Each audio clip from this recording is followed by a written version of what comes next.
Hi, I'm Chris. I use they, them pronouns, and I'm delighted to welcome you to Fracture. I'll be your Dungeon Master tonight. Fracture is an experiment for us, our first long-running campaign. 5 new adventurers are flung into a strange new world, lost in the plains, and I can't wait to share all of the strange new things they discover with you. This is our first long-running campaign, so if you're looking for recaps of what's already happened, there should be a link in chat now to our YouTube channel, where there will be a full recap playlist. For those who are new to Dungeons & Dragons, everyone here is playing fantasy characters in a fantasy universe. They all have their own unique characters with character sheets that tell them who they are, what they can do. They mostly roll 20-sided dice to see how well they do things, with 20s being good and 1s being hilariously bad. But otherwise, we are improvising, telling stories with each other, and we hope you'll join us for the ride. When they play all their characters, I play the rest of the world, so I'll be playing every single person they encounter, all of the strange things that we've built into this strange new world that Fracture has to offer. Before we get too deeply stuck in, please meet all of our players, and let's have a word from our sponsors as well. Hi, I'm Emma. I use the pronouns Em or Emma, and I'm playing Astariel. He goes by Astor or Astel and uses any pronoun. Astel is a bit of a chaotic wizard. He's not very good at studying. He doesn't like it. He likes a lion. And we're going to see how well he copes with the events of Fracture. Hi, my name is Tom. I use he, him pronouns, as does, Wisdom Din. What about me? I'm 5 foot. Some people call me the tiny tiefling because of that. I like studying medicine. My mum's a medic. So I wasn't always a tiefling. There is a family curse on my head and a voice in the sword that I have with me at all times. But I'm going to go to school to learn how to get rid of that, so everything's going to be fine. Yeah. Hello, my name is Ed. I will be playing Vuk Kronogorak, who is a Loxodon cleric of nature, uses he, him pronouns, is the first of his tribe to come to Stonywing Hall to attempt to become the mightiest cleric that the world has ever seen. He is a mighty arrangement with a mighty mace and a skin of slate, worships Sylvanus and with violet eyes. Hi, I'm Lola, pronouns they, them, and I am playing Etlus, wise young Thembo of the woods, the Greenwood Grove to be exact. Hi, I'm Rebecca. I use she, her pronouns, and I'm playing Cleo, who also uses she, her pronouns. Cleo is an Earth Genasi monk. She's rather shy and not particularly good at talking to people, and she's just left home for the first time, equipped with a giant warhammer and the blessing of her adoring family, obviously, to go off and see if she can have a few adventures. We are delighted to be sponsored by Hero Forge. Hero Forge offers fully customizable tabletop minis with dozens of fantasy species and thousands of parts to choose from. You can see all of the minis that we designed for this stream in the overlay, and they animate when we enter the combat, so look out for that. Hero Forge are fantastic, so do check out the Pro membership where you can get premium access to features ahead of time, and beta access to things, and all sorts of cool stuff that just makes your life a lot easier. And you can check them out at heroforge.com. We are delighted to be sponsored by Ultra Pro. They make accessories for D&D, Magic the Gathering, and more. My favourite part of their collection are their figurines of adorable power. Here is their gazer. They also make other things such as deck boxes if you play Magic the Gathering. You can find all of Ultra Pro stuff at ultrapro.com. Hey friends, check out our new sponsor, Phoenix Dice, for a carefully curated menagerie of click-clack math rocks for your delectation. Check out their entire selection at phoenixdice.com, and just so you know, Phoenix Dice are all about living gloriously in the worlds of tabletop games and sustainably in this one, which means their dice are working to be recycled, their packaging is recycled, the dice are made of sustainable materials. It's all great stuff. You should definitely get involved. You can also join us today in chat with a chance to be in a raffle and win some Phoenix Dice of your own. Just put !dice into chat and you'll be in with a chance to win. We are proud to be sponsored by Alchemy RPG. Reimagine your gaming experience with alchemy. They're focused on creating immersive, cinematic experiences everywhere you interact with tabletop role-playing games. Playing a game, creating a world, streaming, watching live games, discovering new content. Look at all the cool stuff that they are doing there. You can use environmental motion art, scene-based music, seamless character management to run your games over the internet, with upcoming features including homebrew content, streaming overlays, and spectator mode. So go and check out alchemyrpg.com. We're delighted to be supported by Idle Champions of the Forgotten Realms, a Dungeons & Dragons strategy video game that brings together D&D characters from novels, adventures, and multiple live streams into a single grand adventure. Select your heroes and formation and battle through waves of monsters for free on PC, phone, PlayStation, Xbox, and Nintendo Switch. You can pop exclamation code into chat for a free Electrum chest. We're delighted to be supported by Neverwinter. In Neverwinter, explore and defend one of the most beautiful cities from Dungeons & Dragons' Forgotten Realms campaign setting as it rises from the ashes of destruction. Epic stories, action combat, and classic role-playing await those heroes courageous enough to enter the fantastic world of Neverwinter. Neverwinter is completely free to play, so set yourself up an account today and pop !NW gift into chat for a link to a free gift. Check out our wonderful supporters, Elderwood Academy, who make beautiful bespoke gaming-themed gear, including hex chest dice boxes, spellbook deck boxes disguised as bespoke ancient arcane tomes, and scroll and codex dice tower and rolling tray pairings. Make your own with their online designer at elderwoodacademy.com. Check out our supporters at D&D Beyond, your guide to digital D&D. Make character sheets online, share them in a campaign, and track all of those tasty little stats in one easy place.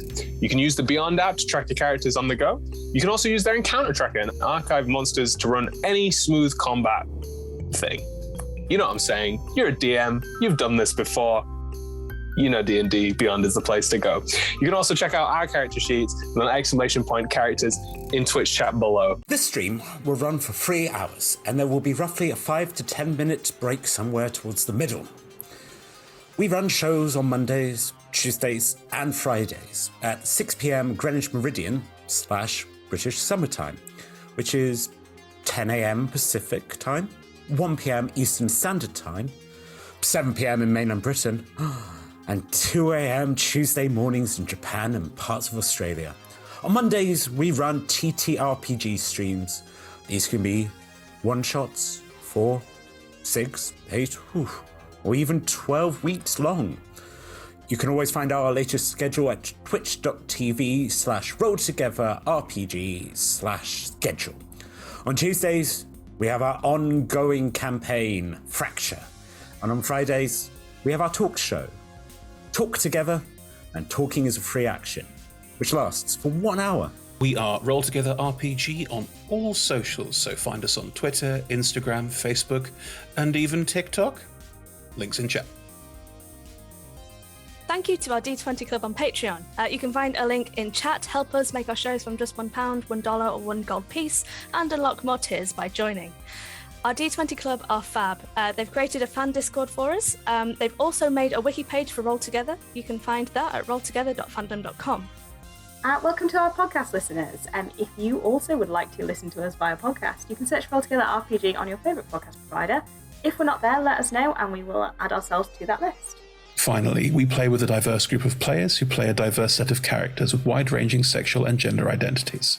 Our tables are trans and GNC positive, and we encourage and champion trans and GNC players in our games. The DM and players may portray characters that are of a different gender to their own. And while we aim to avoid misgendering, we do acknowledge that it might happen.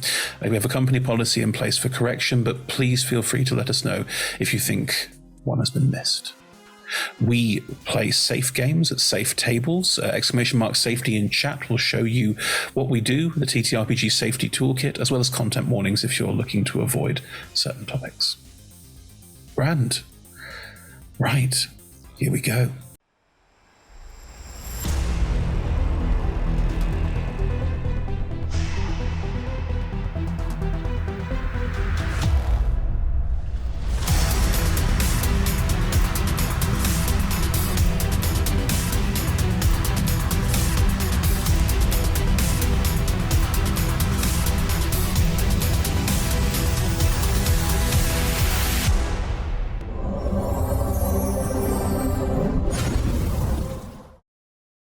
Hello, everyone, and welcome to Fracture, episode 16. Sure. At this point, it could be anything. No, I'm going to look. I'm going to check on my handy dandy archive of things we've already filmed. Handy dandy. It's 16. It's episode 16. See? Hooray! Well done. Nailed it. The folder that 16 gigabytes. Hello, everyone. So, how's everyone doing? We are going to be playing the D&Ds, and we are, as you can probably tell, Rebecca's not here. What? Wait, how did this happen? No! Oh no, it's my fault. Oh no. I should have kissed Cleo. I gotta go. You didn't kiss Cleo. I should have though. Why?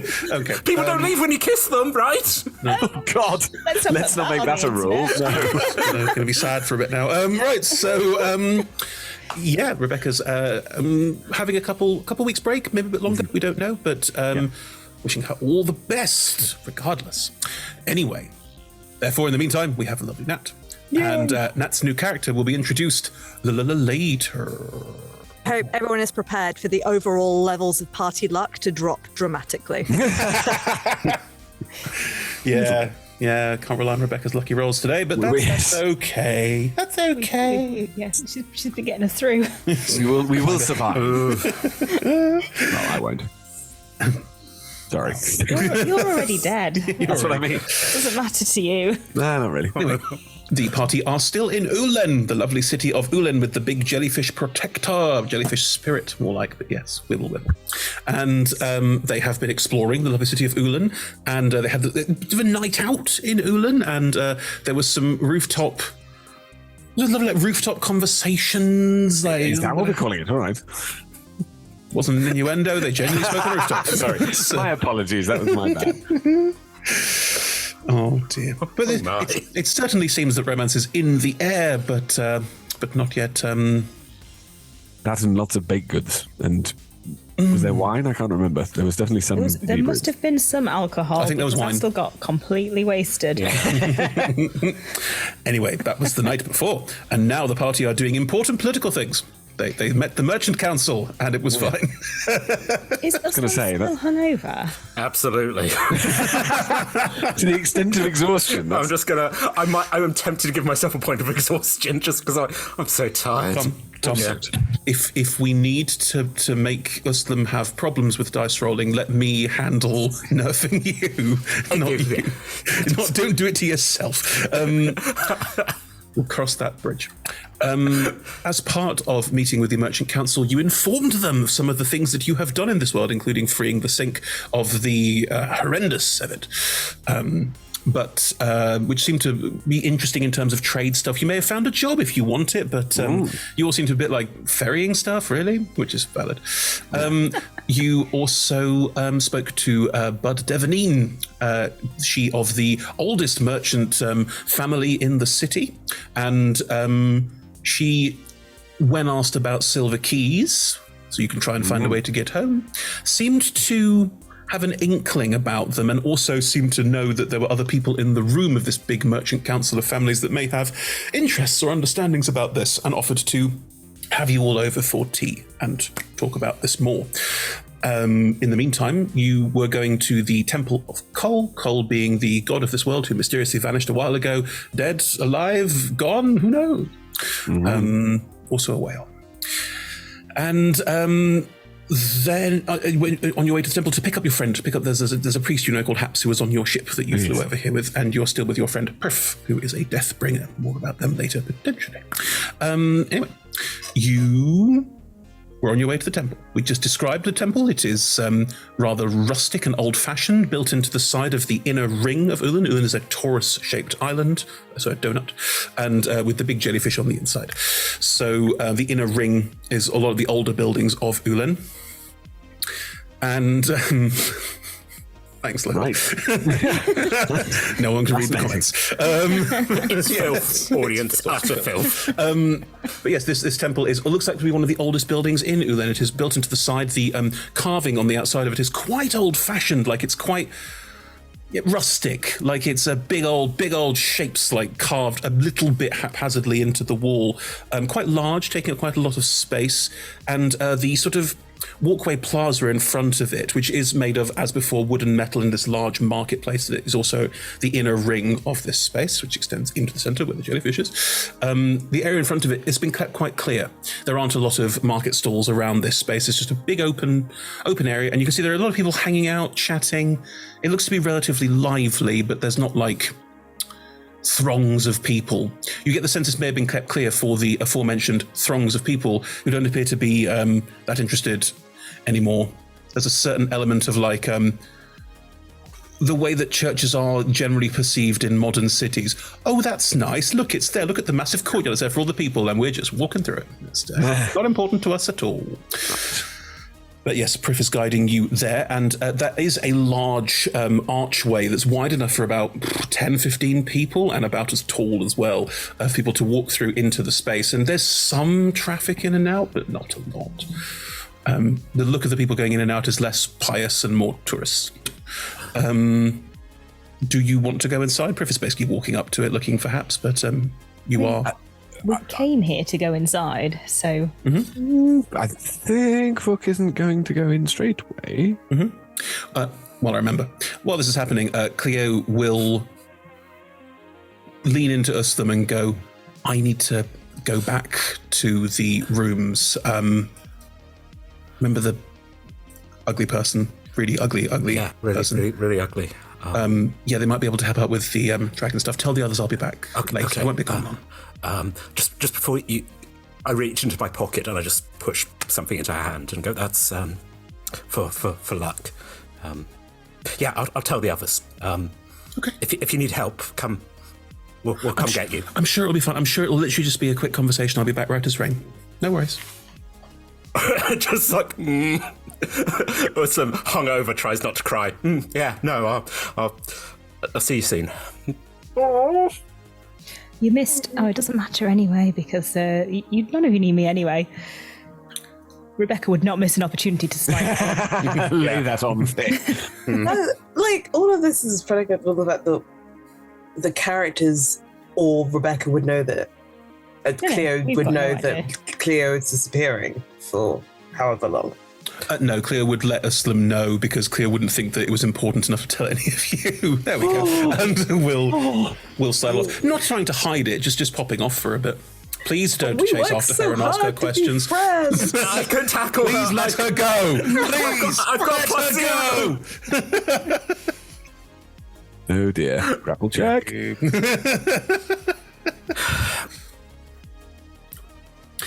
If you move towards the temple and Vuk is clearly hanging back. I mean, if Vuk's hung back, Vuk might have seen that just because we pulled off. I don't know. No, Vuk is definitely staring towards the temple. You're looking at the stained glass windows. Fair enough. There are no stained glass windows. But what an awful church. But considering that, if I remember rightly, being dead in the temple is not a good plan. That was the Deathbringers, wasn't it? The Deathbringers are more anti the dead than the church is. The church probably isn't like super okay with it either, but you don't know. In which case, I will come in with everybody. It's just wanted to clarify on whether it was actually a good idea to step inside at all. Sure. You cross the threshold and need to roll me a con, and you don't burst. Me too. You're like demon. I'm like, oh. Anymore. Taken over. There are no stained glass windows. No, there are like windows, but this building is very old, and it's not even so much a building as like spaces carved into the rock of the island itself. The structure's more cave-like, I would say. So where there are windows, they're quite small, but there are quite a lot of them. All right, so where does Haps hang out? Because, like, honestly, the sooner we get out of here, the better, really. The sooner we get out of where? The temple. So, Prif. Why? Oh. They're just so... I don't think they're going to like me either. They're just so holy, and they might be singing, and I'm really not here for that. They're not big on me either, to be honest. So okay. Priff, I'll remind you, is a heron-like figure with quite a large hat and a very prominent Deathbringer symbol right in the brooch holding their cloak on. Great, so just in and out. Yes. Or the three of us, looks at Vuk and looks at Aster, sorry. The three of us could wait outside and Etelus and Uslan could go, that's a great idea. Aster, great, really, yeah. Not a bad plan at all, no. I think that's good. Yes, I enjoyed that. I thought we were all going to speak to the High... Yeah, no, you and speak for us. I'm going to go speak to the High Priest. Yes, We're going to go get very some more donuts. We'll save some for you. That'd be lovely. Good. Are they burning incense in here? You haven't crossed the threshold yet, because otherwise you'd be, lighting a flame. There are calculations going on in Etelus's head as to whether you will actually be leaving donuts for them. If you look across at Priff, if you look across, if the word donuts across at Priff's eyes will flicker to Aster, and they will give you a very don't worry, there will be some left for you nods. Aster is not a glutton. No, not at all, no, but... we'll just nod sagely and be like... Vuk, on the other hand, is a glutton. He did get very drunk last night, though, so we'll see. Yeah. Gotta refill the space. Priff, Aster, and Vuk can hang back if Uslam and Etelus want to go into the temple.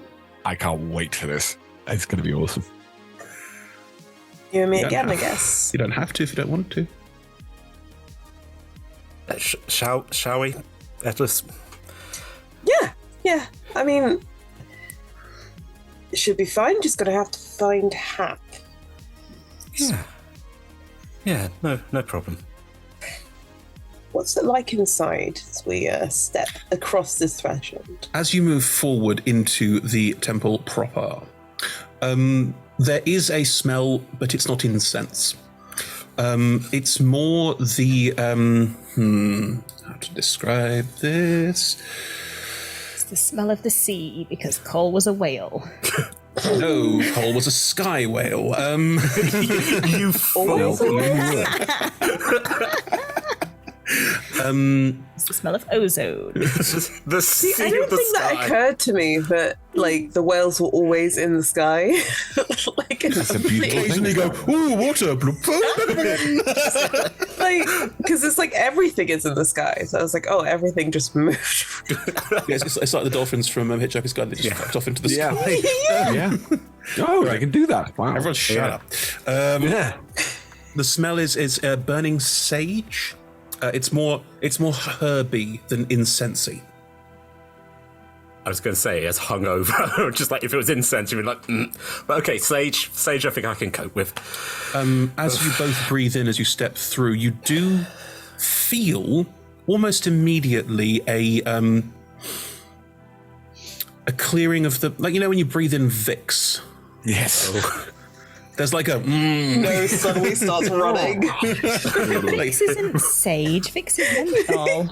Yeah. It's not menthol. It's the volume of the voluminous nature of this smoke is enough to just hit your sinuses like a brick, and it just terrifying. Yeah, it goes through you, but as it does, you also feel a slight tingle in your sinuses that sort of goes back down and around ears and kind of moving through all of those open passages in your face, in your head, that reminds you of something. It has an element of the tingly feeling that you get when Aster's glowing and you're nearby. Ooh. No, my glowing does nothing to people's sinuses, thank you. No, your glowing doesn't go in their sinuses, but it's the same sort of feeling, just in the sinuses. Okay. Yeah. I've got a stuffy nose. Just a hand come towards let me fix it. My glowing will never be felt in anyone's sinuses, thank you very much. I don't know where we've gone, but I like it. As you step inside, the first that this hits you quite hard, but also you get that because of that tingling, you can almost feel like a lot of the sort of weight, worries, a bit like the feeling you get from Uhlen itself, from the jellyfish, that once you let it in, it will calm you down. There's this element of this, it feels like it's calming your mind, calming your thoughts, calming your feelings. It is quite pleasant. if you decide to feel good about it. Tom. Do you let it be nice, Tom? Do you let it be nice? I'm just imagining it's like, oh, you've got a bit like have a nice cup of tea. No, I'm not. I'm going to be snotty and angry for the rest. I mean, is it like a mental thing of choice, or can I? No, again, yeah, it's just like, that smells nice, rather than going, please, I just want you to feel like you're at home. Just be happy. Which the jellyfish does at all times. Just in the back of my head this entire time, going, hey, I'm still here. Just anytime. But yes, the whole the room that you are in, it's not particularly carved out into being like a sort of squared off room or anything like that. It is very cavern-like. All of these tiny windows that you saw at the front at the various points around, and this quite hazy air, create this beams of light that pepper into the space, and because of the way that the island moves and because of the way that the sun moves, they do seem to move slightly as you watch throughout. The room itself is lit mostly by candles and similar things. There's not a lot of the techie sort of stuff you've seen outside in here at all. It feels quite old-fashioned. There are quite a lot of open spaces with what look like rugs or mats on basically unworked stone floor. And you can see there are people who are sitting, kneeling, reclining, whatever, speaking quietly to each other. The tone in here has that very strong, reverent feeling of don't speak too loudly kind of vibe to it. There are various, you can see corridors and stairs that go off of this room. But beyond that, this is just a large open room. There's not a huge number of people in here. There's enough space for probably about 100, 150, and you'd say there's probably about 30 actually in here. Quite a lot of people, like yourselves, walk in, go, and then walk out again. It's tempting. Is there anyone official-ish looking? You can see people wearing similar clothes as to what Haps wears, a certain whitish robe with some yellow highlights in places. Haps' ones were a lot dirtier and more lived in, whereas the ones you see around here look a little more kept. You'd say that, like I said, there's about 10 people in these robes moving around, checking in people on the mats, lighting candles, snuffing candles, pottering. Anyone particularly close to us? Sure. There's one a couple of steps in front of you that has they're horns, but they're not bull-like, they're more elk-like. Hi. Hello. Hi. Do you know Haps? Proclaimer Haps, yes I do. Who are you? We're part of the crew that Haps was serving with. We were... Oh. I want to make an insight check on that. Oh. No, both of you. Please roll your insight checks. That's fine. Amazing. It's 6. I'm just like, it's in my nose. Just smelling a bit of fishes. Yeah. Oh no. It's an 11. Yeah, it's double what Tom got. Yeah. You get a certain official priestliness from them. Like you would have experienced in churches back home. Yep. Yeah, I don't really do church. Like, I don't think I ever went into a church, so... Stuffy, old-fashioned. The priest tried to kill me back home, so this is fun. No. No, right. No, yeah, you served on the ship. Cool. Why do you want me dead? I'm waiting for the day, Tom, when you're like, no, but the baker was nice. The baker took me in. Yes, where the baker... I mean, I had... Well, we'll get into that later. Oh, God. Anyway, the priest is standing there looking at you. Yes, Haps invited us to come speak with him. So we are... Wait, are you all called Proclaimers? Don't, please. How far would you walk? No! Yagafuz, I hate... I loathe that song with a deep and abiding passion. Please. We are... Please don't. Proclaimers. Yeah. Sunshine on Leaf, come on! Yes, that is our title. That there are various ranks of Proclaimer, but Is it based on how far you can walk. Yeah. No! Yes, in this world of floating islands, it is how far you can walk.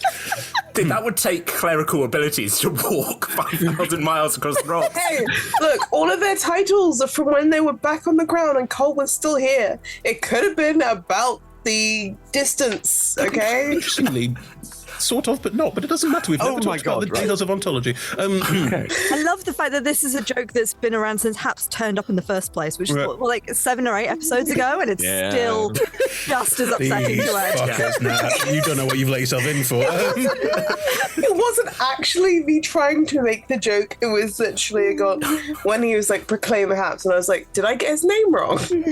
As in Etelus, did Etelus get his name wrong? Anyway, yes, we are all Yeah. proclaimers. That is our job. Is Haps around at the moment? Is it urgent? We would. If we said it wasn't urgent, what would you do? Philosophic conundrum for you. I would tell Haps that it wasn't urgent. Okay, but could you still just go tell Haps that we're here? Because... Please. Yeah. Of course. Please make yourself comfortable. Thank you. They will turn and head to one of the...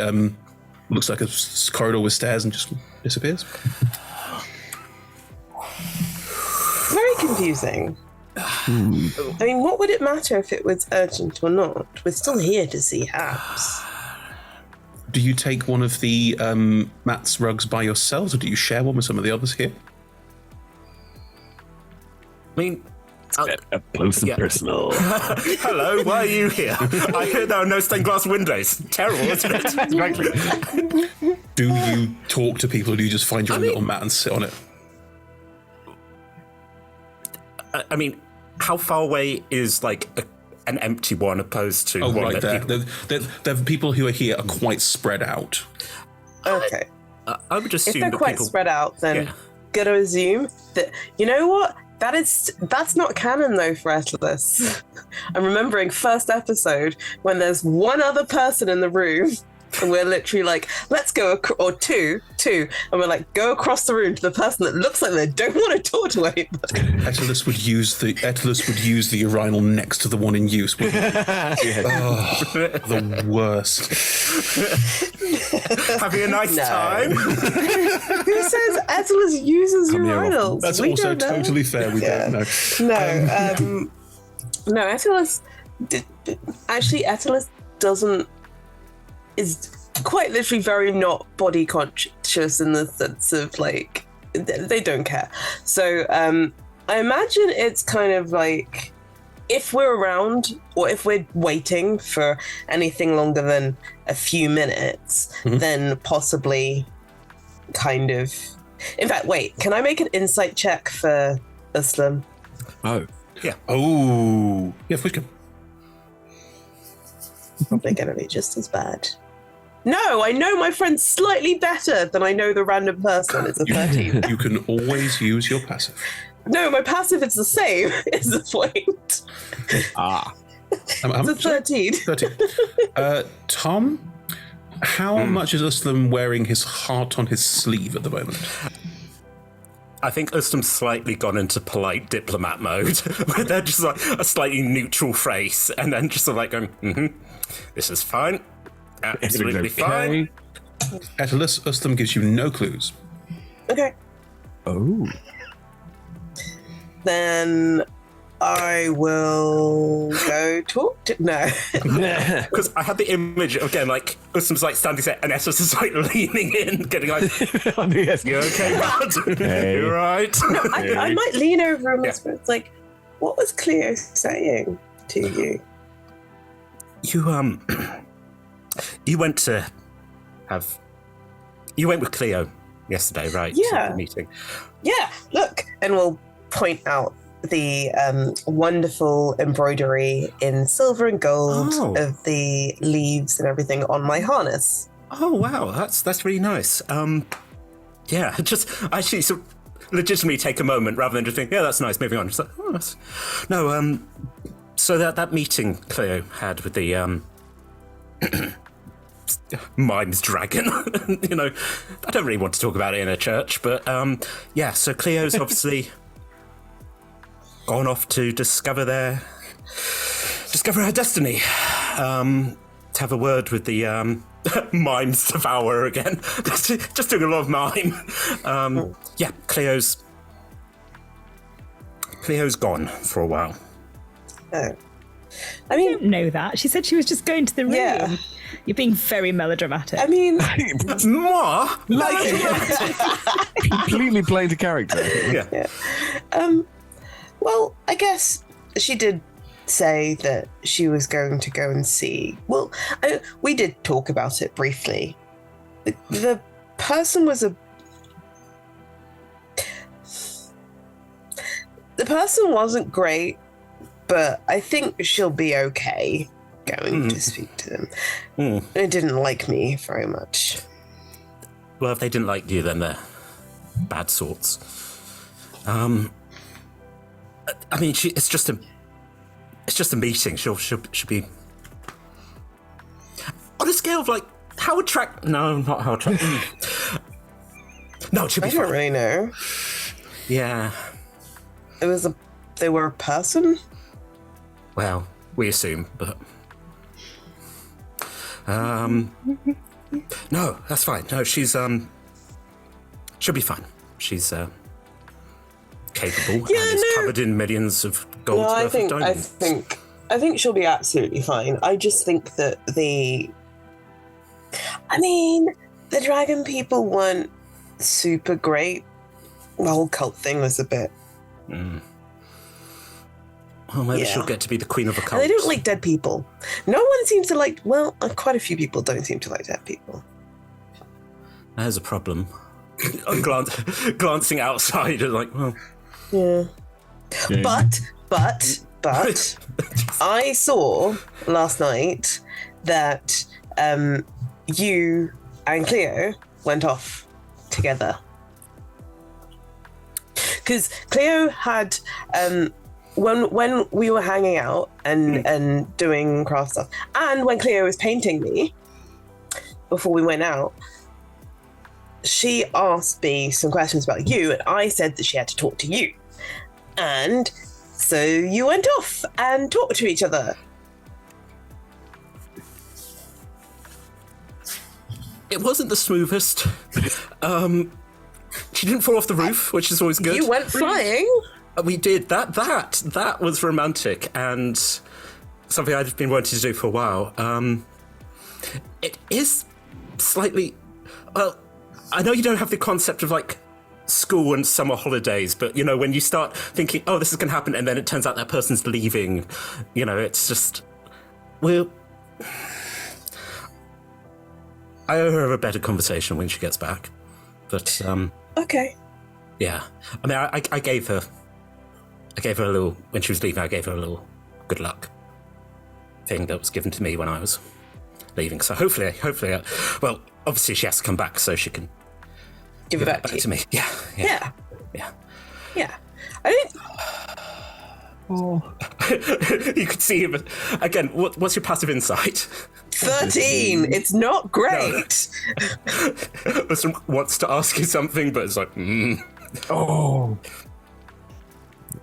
Yeah. She's tough. She's got a hammer. Her own hammer. No. She's... Cleo is incredibly capable. Yeah. Very good at looking after herself. Yeah. And very good at... Yeah, self-reliant. Yeah. Guys! Oh, Haps. Haps is sort of scurrying across the room. You can tell Haps walked in, said guys too loudly, and there was no like shing around. Just, No, there's definitely the Haps. Like, call back. If you call Very back, loudly. then there will be from across the room. Shh. And Haps will come over. Sorry, we need to be a bit quieter in hello in the temple. Hi, Haps. Hey, How you doing? I didn't think I'd miss you after a day, but... Oh, that's very nice. Well, you could have come and found us. Oh, no, I had things to do. I've got my duties, and that's all fine. Did you want to talk to... What kind of duties? Mostly, I got to keep records, so I tell everyone what we've been doing, and yeah. We haven't taken you away from that, have we? Because no, don't worry. No, it's fine, definitely fine. Do you want to meet the High Priest? Because you wanted to talk to the High Priest about... Where's everyone else?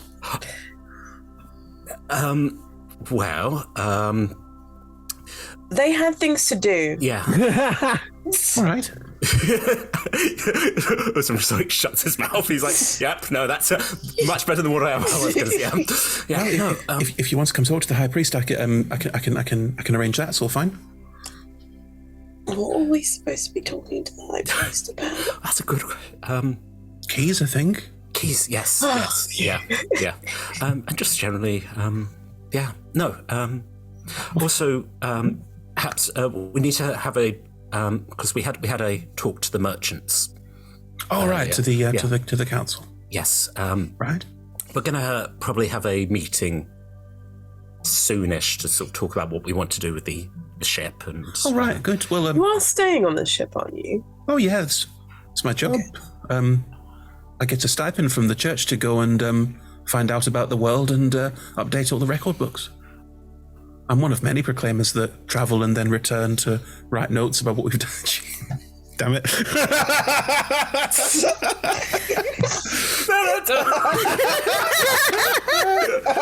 I think give it 5 episodes and Ed is actually going to murder all of us. So I'm only in the wrong place, unfortunately. We're all sitting around a table, I'd be very worried. Look, me and other travelling proclaimers, we make sure that the world is that the world out there is known. Okay. You know, that the temple can offer advice to people based on, you know, how far they want to go. Sorry. The proclaimers are on tour. We heard that. You want to mean to your town? All right, fine. Just carry on. Get on with it. Get it out of your system, please. We hear from the door. Like, get out. Come on. And the problem is your reactions literally just makes... Ed, my beloved, you showed us weakness. I did, and now it's been lighted upon and will be ripped apart. It's not that we're trying to taunt you that I can't speak for everyone. It's literally just that every time you make a face, it makes me laugh. So... Okay. Well, I can definitely keep making faces. I will deal with it. Please don't worry. Okay. Did you want to see the High Priest on? Yes, please. Yes. Okay. Come with me. Come here. I'll show you around. Yes. You like it? It's really lovely in here. It's great. Yeah. It's it smells very nice actually. It's one of the local herbs. It's yeah. It's very clearing. Uhlen infuses them apparently. I don't know anything about herbs though. And perhaps we'll sort of, if you will allow it, grab you both by a hand each, and we'll sort of like excitedly bring you forward. Like this is his home. Like he's excited to have friends there. Definitely gonna absorb that energy.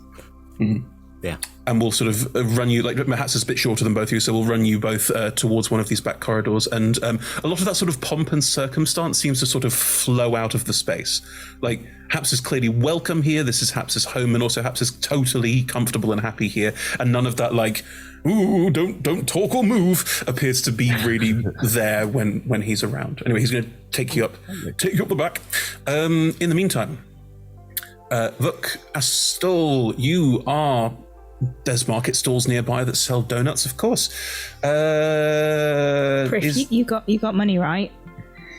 Oh yes, we were relying on Cleo. You remember when we said we needed to get some money? Yes, no, we really do. Where is Cleo? Oh, I saw Cleo was talking to Ustham and then headed opposite me back to your rooms. Maybe she wasn't feeling well. I have some. Yes, we're about to get the payment for the shipment, so I'm happy to. We're not freeloading. Like, we'll pay you back. Oh, I don't mind. My outgoings are very limited. Right. We'll find probably another Need to Relax. It's probably a chain. That's Need with a K, Knead. They sell all sorts of sweetmeats and lovely things. Sweetmeats. They don't sell sweetmeats. Sweetmeats are brains, aren't they? Oh, well, no, not that. Sweetbreads. Sweetbreads. No, sweetbreads is part of the body as well. That's also like None of it's good. Sweet. It's all breads. There we go. Where is that coming from? Yeah, that was not Chris's head. Yes, you can go and find various donuts, and again, outside tables you can stand, sort of hover at. There's little things you want to sit down. Prif will gather you around a table with a collection of baked goods and probably coffees as well. Now, while they're in the temple, did you want me to go and talk to the eldest and see if I can find out any information from the Deathbringers? I'm asking because we've spoken about it a few times and I've honestly got mixed signals. I thought we agreed last time that we wouldn't do that unless we absolutely needed to. Oh. You don't want to. Yes. And you don't want any of us to come with you, and we might be able to find out the information some other way. We seem to have a pretty solid lead from the Devonines. Do we? Yes, they seem to know about Silver Keys. This whole tea invitation is a bit of a ruse to get you into a private space to talk about it more.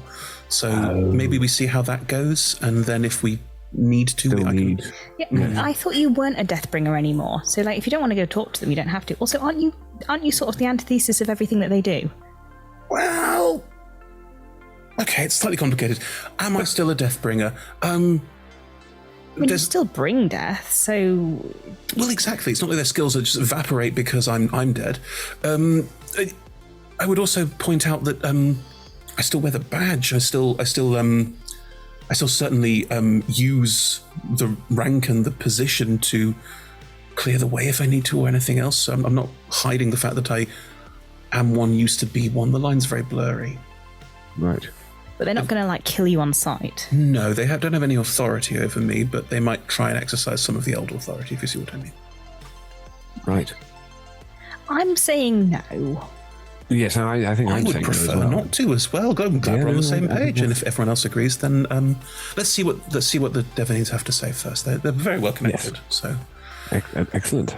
Good way of knowing good people, I think. Right, Kida. You were sent to the Temple of Coal to pick up the new arrivals to take them to the Devonine Manor. Ooh. You were given physical descriptions of all of them, so roll me a perception check. Alrighty. Always a good opener. The description include my excellent hat. Oh, You have an excellent hat now. That's okay. We'll do physical descriptions of the characters as they look now, because Nat, you're caught up in terms of what's been released. But we filmed a bunch of other stuff. There's a whole costume change for everyone. I could have changed again. Number one? Currently bright pink. It's Is Aslam taller again? Or? Put it this way, Sean and I spent a lot of time on the minis. Good. So, what did you roll? 21. Hey. Great opening roll. How's this for lowering the stats now? Ed. Could you please describe what you two currently look like? Well, because these are the descriptions that Kida you would have been given because I'd met them this morning. They're from this morning, yeah. So Vuk is basically a column of sort of burgundy velvet.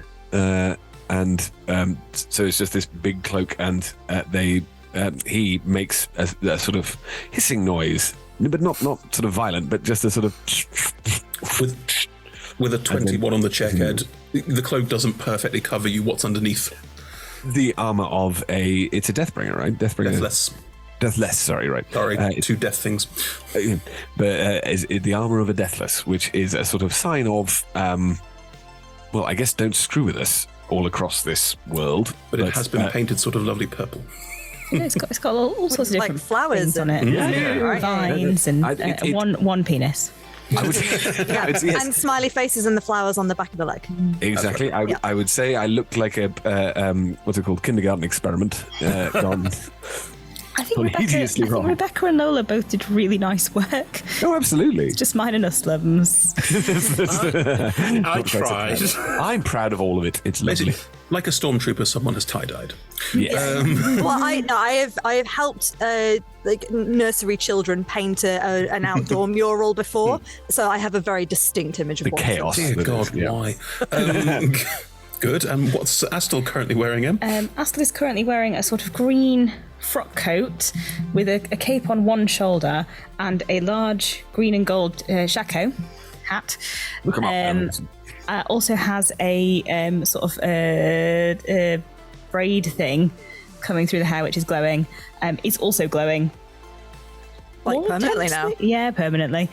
Forever. Happening. And a cat.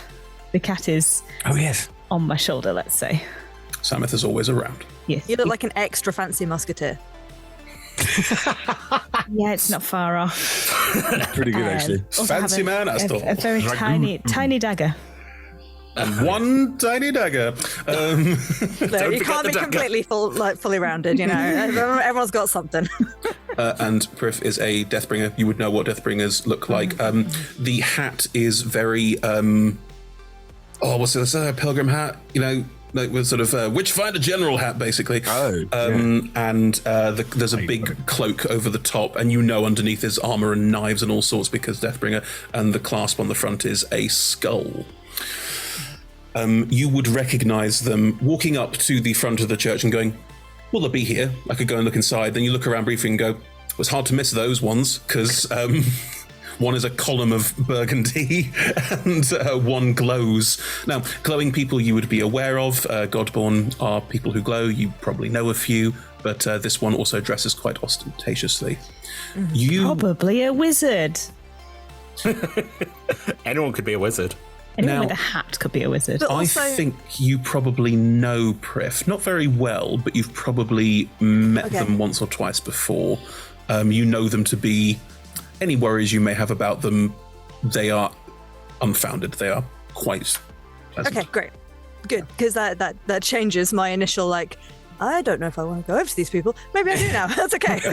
Hooray! You know that you would know Prif through working for the Devonines. Prif doesn't work for the Devonines anymore, but used to. Sure. So probably through the longer standing connection. One other thing that I meant to clarify, I have seen other Godborns before. Yes. But Astariel is the most sort of humanoid looking one I've ever seen, right? Yeah, probably. Because everyone else is a little bit more animalistic. The animal fades away the more Godborn you become. Because, That's how it works, yeah. I mean, that makes no sense, given that Cole is a whale. Yeah. Whale-like. Fair point. There are reasons I cannot go into them yet. Nice.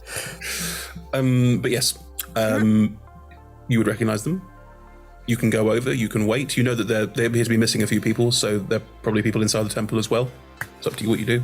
They don't know you from Adam. Yeah, but they're going over to the bakery, right? They're outside the bakery, tucking into some tasty pastries. Yes. Need to Relax is an institution in Uhlen. There's carts everywhere. I think Kida will have seen them go over there and been like, all right, I'm going to join the queue behind them. I'm also going to get a pastry. I'm going to try and eavesdrop in on the conversation a little bit at the next door table and see what I can hear. Cool. Can you roll me a performance or deception? I don't mind which. Oh, performance, please. Oh, sure. Yeah, that's fitting. Nice low roll. That's a 15. Passive perceptions, you too. What about investigation? No. Passive perception. Yes, Ed. What is your passive? I am searching, but I can't find... Sorry, that's where it's gone. Right. No! There are serious issues here. I think it's 13. I'd be amazed if it was that high, actually, to be honest. Is your perception +3? You're a cleric. Hey, give me a second. I'm trying to find it. 14. Hang on, insight, did you say? No, perception. No, that's 14. Fine. Right. Sorry. That's fine. In which case, Kida, you loiter at a table nearby, listening in. Do straws exist in this world? Yeah. Okay. Do straws exist? My God. Just gotta check these things. We don't want to hurt the tortoises and the turtles. Could go up their they're noses. not very environmentally aware, so they probably do have plastic straws. The ground beneath you is wasteland. The turtles are all dead. The ground beneath us is covered in plastic straws. That's the... Look, there are some sky turtles, but guess what they haven't got to worry about? All right. Keita, you will see Prif notice you, and Prif will then look at you and wink, and then go back to the conversation. Right. Right. I can't remember where we were at the end of the conversation. Did you spot that Cleo and Uhlen went away last night? Like, I saw them out of the corner of my eye. I was quite busy. That's a wonderful understatement. Well done. No, I didn't. What, when you say go off, did you? They snuck off together. Did they? Yeah. And then is there romance in our midst? I don't really remember what happened next. I remember sort of leaning on Etelis at one point. Really? There was a lot of leaning on people last. Yes. I did. Did they come back later than us? No, I'm pretty sure I fell asleep on top of Uhlen. So right. He must have been there. Right. And presumably it was quite comfortable. I was just standing having Well, it's destroyed quite a my big bed. I mean, the three of us fit quite nicely. Good. Okay, good. Yes. Eventually, you'll just hear from behind you just a... Is that? What do we see? Okay, if I may ask, what do we see? As you turn around, you'll just get these two big blue eyes kind of blinking at you going, hi! Hello? Peter is, I think the official description that Chris and I went with was some kind of dog lizard. Dog lizard? Dog lizard. Good lord. Lizard. Dog lizard. Some kind of dog lizard. Dog. Where does the lizard start and the dog stop? Okay, so dog-like bottom legs and feet, like no shoes, like doggy feet with little claws, yes. Click, click, click.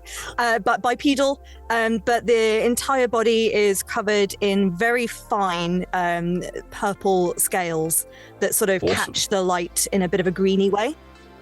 Oh, awesome. Okay. It's got sort of like a gecko-type face, clawed hands, kind of frilled, horny bits around the head, and little pink horns on the front of the forehead. Wearing... Sorry. Just huge and yay, I believe. Yes. Adorable. Yeah. Like dark blue clothes that sort of look a little bit mishmash, but with a bright yellow cropped jacket that's very like Jubilee from X-Men, but cropped. Wow. Okay. Big collar. But yeah, big blue lizard eyes, just like... I love that idea. Hi. Hello? Who are you? Oh, Keita. When did you get here? Why, Prif, I just turned up. What a surprise to see you here. And Prif will go out for a handshake, just a hello. Good to see you. I'm assuming you're here to take us to the Devanines. Yes, yes, I've been sent over to collect you all. Where's the rest of your group? They're in the temple. For a little bit, they won't be long. And I think one's gone back to the apartments as well, so... Yes, we've fractured a little bit. Oh, well. It's the name.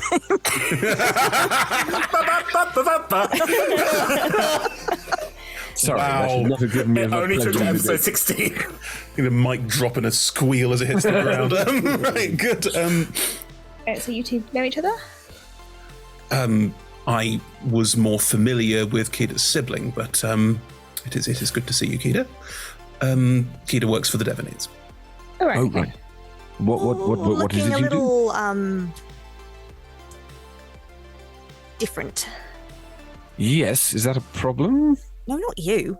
Oh, Shut I up. How would you know what you used to I look thought like? you were referring to the armor. My apologies. It's not always about you, fuck. Sensitive, apparently. Wow. Glad to see you still walking around, Griff. Oh, hey, you know. One does the best one can. Let's go find the others, shall we? Yeah. What are you drinking? Signature sound. Iced coffee, definitely. Some kind of boba. Yeah. Oh no! Yeah. Fucking boba. Oh, Hate yeah. boba. Yeah. That's Chris hates boba. Good. Right. Do we need taking? Do you not know where it is, Priff? I thought you used to work for them. I do know where it is, but Devanine likes to make sure people are looked after. Oh, is this being looked after? Yes. Oh. Were you expecting anything else? No. I can't really roll out a carpet or anything. I thought we were just going to walk there. Yeah. Yes. Yeah. Yeah. We will. Yeah. Yeah. If anyone makes any jokes about wizards flying, I will murder you. Why would we? I wasn't intending to. No, that's Good. really not. Good. Okay. But can Good you to know. fly? I wouldn't. Let's not go down okay, that. Shall we okay, keep no, going? sure, That's sure, fine. I sure, think it's fine. All right. While this awkwardness happens, Incredible.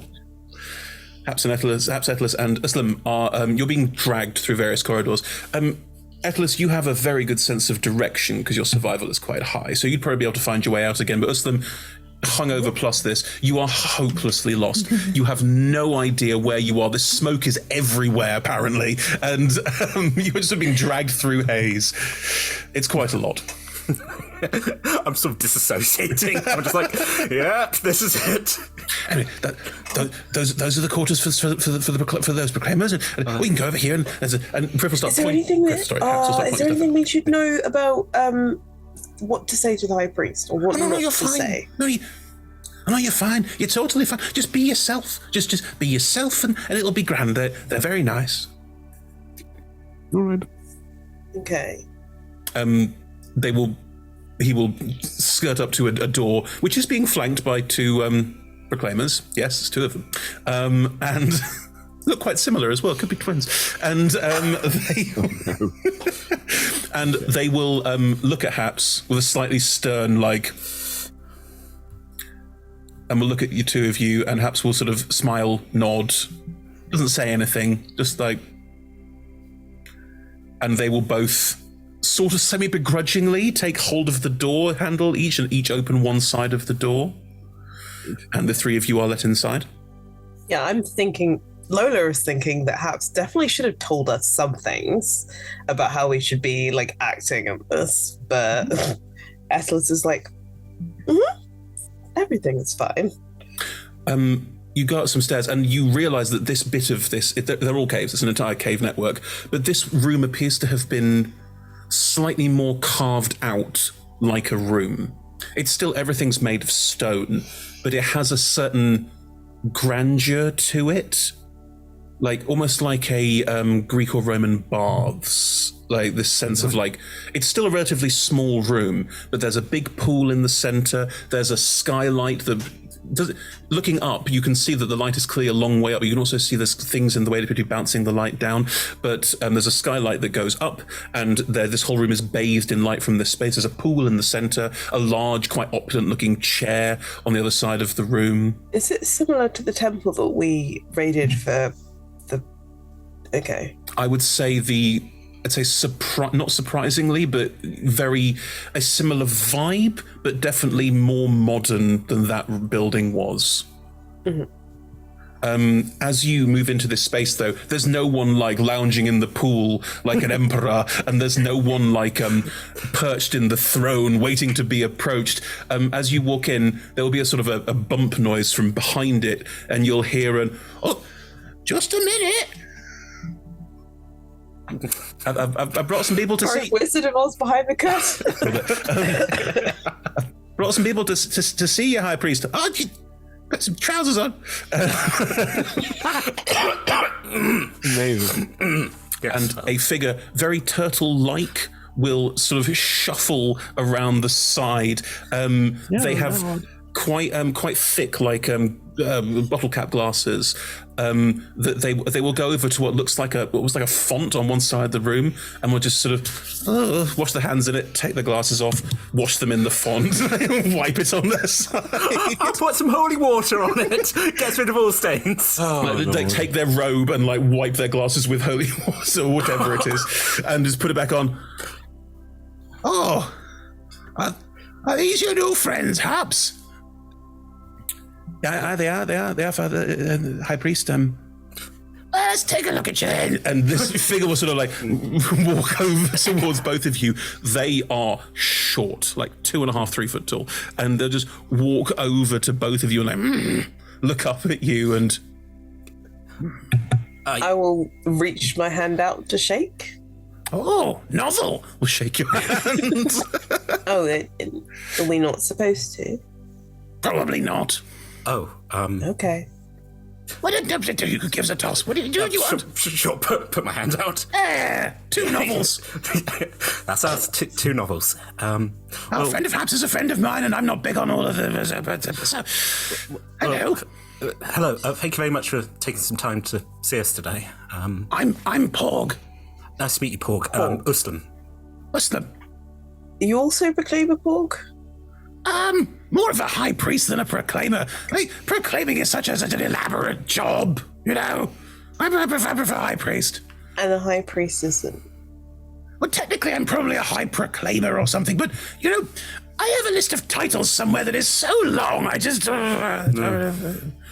So, Hap says you have questions that only I can answer, which seems unlikely. But, you know, I'll give it a go. Oh, well, we were supposed to ask... Well, no. We were going to ask you if you knew anything about silver keys. Oh... Like wow, you just walked in and I said, just walk in and lay it out, don't you? You just walk in and say, tell me about the secrets of the universe. That's just a thing you do, is it? It does save some time, granted. But, it does. This is all looking very confused now. It's like, this is all all extremely novel. I love it. Perhaps get some chairs or something.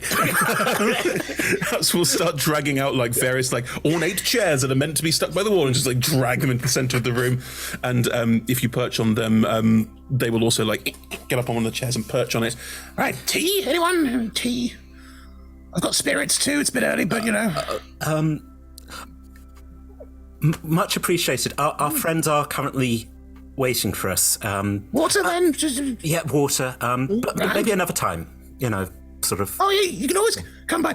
Ignore all the proclaimers out. The proclaimers out there are so like, oh, you've got to be strong and listen, and the Cole's not about all that shit. Anyway, that's what I think. So, how long have you been high priest for? Oh God, a while now. 50, 60. So almost around the time that Cole. Yeah, wow. I was around before then. Happens when you're about 300. I suppose I would. Did you ever actually meet Cole? Oh yeah. Weird thing. I was going to say weird. What were they like? Very noble. I'm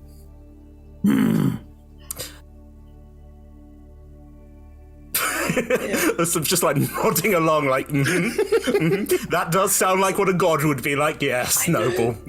I know that. I guess. No, never mind. No, go on. No, I was told that I probably shouldn't say. Well, now I must know what it is. It would be very novel. It certainly would. So, if you spoke to Cole, have you like had tried to communicate with any of the other sky whales since Cole has? Interesting. No, but I don't think I had encapsulated the idea that since Cole tended to present as some sort of sky whale even before there were sky whales, ergo that means that Are all sky whales part of Cole? That's a really interesting point that no one's made before. Are you some kind of sage or prophet? Yes. Yes, they are. That's what's happening. What has happened? Oh, I'm going to make Etelus a saint. I didn't say saint, I said sage. Oh, I will make them a saint. What a difference. Yes, that is the comment you will get for that, Etelus. It's up to you what you do in response to that. Atlas is so confused. It's literally like, all of them are saying, where is Cole? But hasn't said that yet. And it's suddenly like, this is a thing to ponder. Oh, we've lost them. Oh, no, again, they're prone to deep and long thought. Most sages are. Yes. Look at you with such endearing, sort of like, yeah, my best friend's a sage. Yeah. So wise, spend so much time in the woods just with their own thoughts. Yeah. Yes, I do. Really part wood, look at them. I mean, yes, as I said, sorry for coming in with such sort of big, divine questions. It's an interesting morning. Good. Has Haps told you much about us yet, or? Well, the same as always, really. People crashed in the sink, they're from somewhere new. Oh, the world out there's big and enormous, and the multiverse is huge and full of things. And we all go, cool, write it down. What use is knowledge to one when knowledge could be given to all? That's one of Cole's first teachings. Easy enough to remember. That's very good to hear, as we've had a bit of communication with the wizards who... those funny fuckers. Did you make the clerics wizards and the wizards clerics? Yes. Have you just swapped everything? No, not at all. It's a different world now. Oh, what a world. Actually, speaking of, one of our party has a lot of ideas about plant growth and farming. Is that something they could talk to you about, perhaps, or? I mean, they could. It wouldn't be useful, though. Talk to the merchants about practical. I mean, look, I'm all for everyone eating, and that's positive, but currently I'm really been relegated out of the sort of traditional high priest role of looking after everybody into more of a sort of stay out of the way. And honestly, there's a lot of practical stuff that they really get into. And that's good for them, and I appreciate that they do that. But also, I'm aware that it causes all sorts of weird machinations that might cause me and a lot of people like me a lot of harm. So, right. Generally speaking, so I go for more of the religious oversight. I feel like I'm in a point-and-click adventure that I just keep coming in and going, hey, have you heard about farming? And then they're like, stop talking to the NPCs about farming. Very Monkey Island. Yeah. Anyway, silver keys. Yes. Well, that's the fact that if you know a little bit about us, we are interested in the silver keys and the gate crashers and possibly finding a way for us to get back home. Right. So, well, from our perspective, they're probably some kind of, they're probably some kind of extraplanar thing, which means we don't tend to look on them particularly like, oh, what an exciting thing, and more, oh heavens, what is this? What does it mean? So, generally speaking, people are a little bit ixnay on the mind-bending ray. But you said you spoke to Cole. Did you know anything about the silver keys before you spoke to Cole? And then we've had visitors before. Pardon? Sorry. We had visitors before Cole vanished. Yes. Okay. And then... So, at no point did you find out what the visitors were. Was Cole just not very, happy with people coming from outside? Or going? I mean, it wasn't really my place to turn to Cole and go, hey, bro, what's with the... it didn't really come up like that. So what tended to happen was we would ask Cole's beneficence, and I wasn't high priest at that point, but we'd ask Cole's beneficence and guidance, and Cole would basically go, it's all in the charter. This is why the charter exists. If you have questions, read the charter. And the charter's all about everyone raising up their ideals and their lives to the worship of Cole, so... Right. Probably gonna lean over to Islam and quietly say, I guess that's why Cole left. in that, like, in the sense that if everyone's asking you questions that you really don't fucking want to answer, and you're just like, it's in the charter. Like, you're just like, you know what? If I leave years ago, what do you if I want leave, from me? then they'll stop asking. I got a question. Yes. Have you read the charter? Yes. Well, what about this? It's in the charter, page 17. Just get on with it. Before Cole vanished, we were still much as dreams and nightmares existed in the sky. That's where you went when you died. We knew this. It was all part of it. And wait, so you became a dream and a nightmare? Well, we became looked over by dreams and nightmares. Yes. No, still not nothing. They looked after us after we died. They looked after the souls after people died. Oh, okay. And now, so the dreams and nightmares came down, but aren't ferrying people to the afterlife. They're just... Well, there isn't an afterlife anymore. They created it in the sky, and now it's gone. So because they've left. It's not the gates are shut. There just isn't. Yes. Right. Sort of throws that bit of the charter kind of on its head, which is a little odd. But there's not a lot we can do about that, really. I can't ferry people on. Well, I know people who can, but... Oh, the death bringers. Spits on the floor. I will glance at Haps to see if Haps reacts to that. Haps looks at me sort of like nodding along.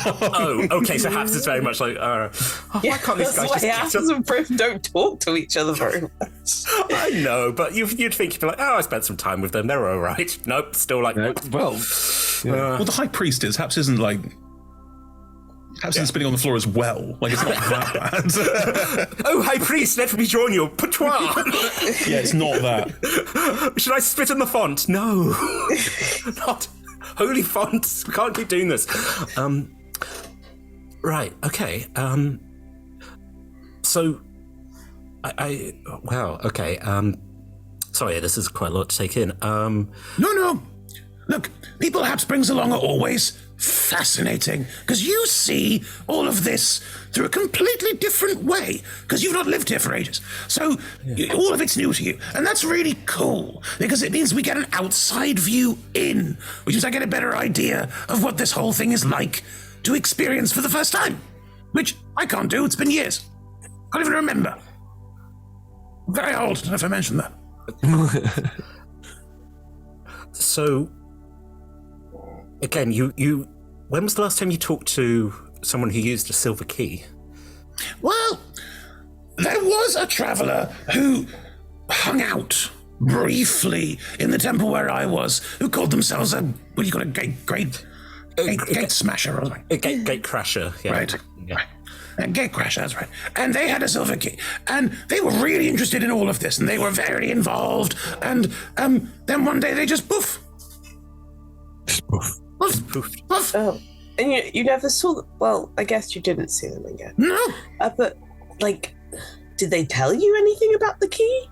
They said that they had to charge the key. They said the key was not charged and that was a problem.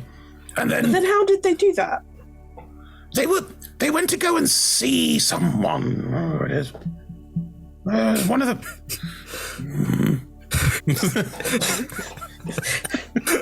The items in my pocket are vibrating. You're like, come on, lose. I think it was to do with the Bastion originally, but... Oh, yeah. But then they managed to do it while they were with us. So it must have been some kind of spell. I think it was some kind of magic. Okay, But with that, they charged it. And we're like, oh, it's all sparkly, and it was like spitting, and like it was bad. And then they grabbed it, and they were gone. Wait, in like a disintegrated kind of gone? Or just... Look, one person's was there anything to sweep up after? Well, yes, all the bits of broken building. Is another person's cosmic travel. That's all I'm saying. Because we don't know any better, do we? Broken building? Clearly they're... Awesome. Wait, so... What? Okay, so they went... And nothing was left behind other than the broken building. Well, no, they went, and the building went, and we all went, and then... Oh, wait. And then we... You It does sound very much like one of the songs. But because we all got thrown out and then we went back inside and everything was gone. We don't know. Okay, that was you being thrown out rather than you farting. I also did that while it happened. Honestly, it was quite scary. Yeah. But yeah, well, that was a long time ago. Okay, so 50, 60 years before stuff with Cole or after? About 30. Okay, so since Cole... Oh, it was before Cole left. Yeah. Okay. The spell was some kind of... It had some connection to... Hang on a minute. I'll get off the chair and go, look through the book. Look through the books around them. Let's find this bloody thing.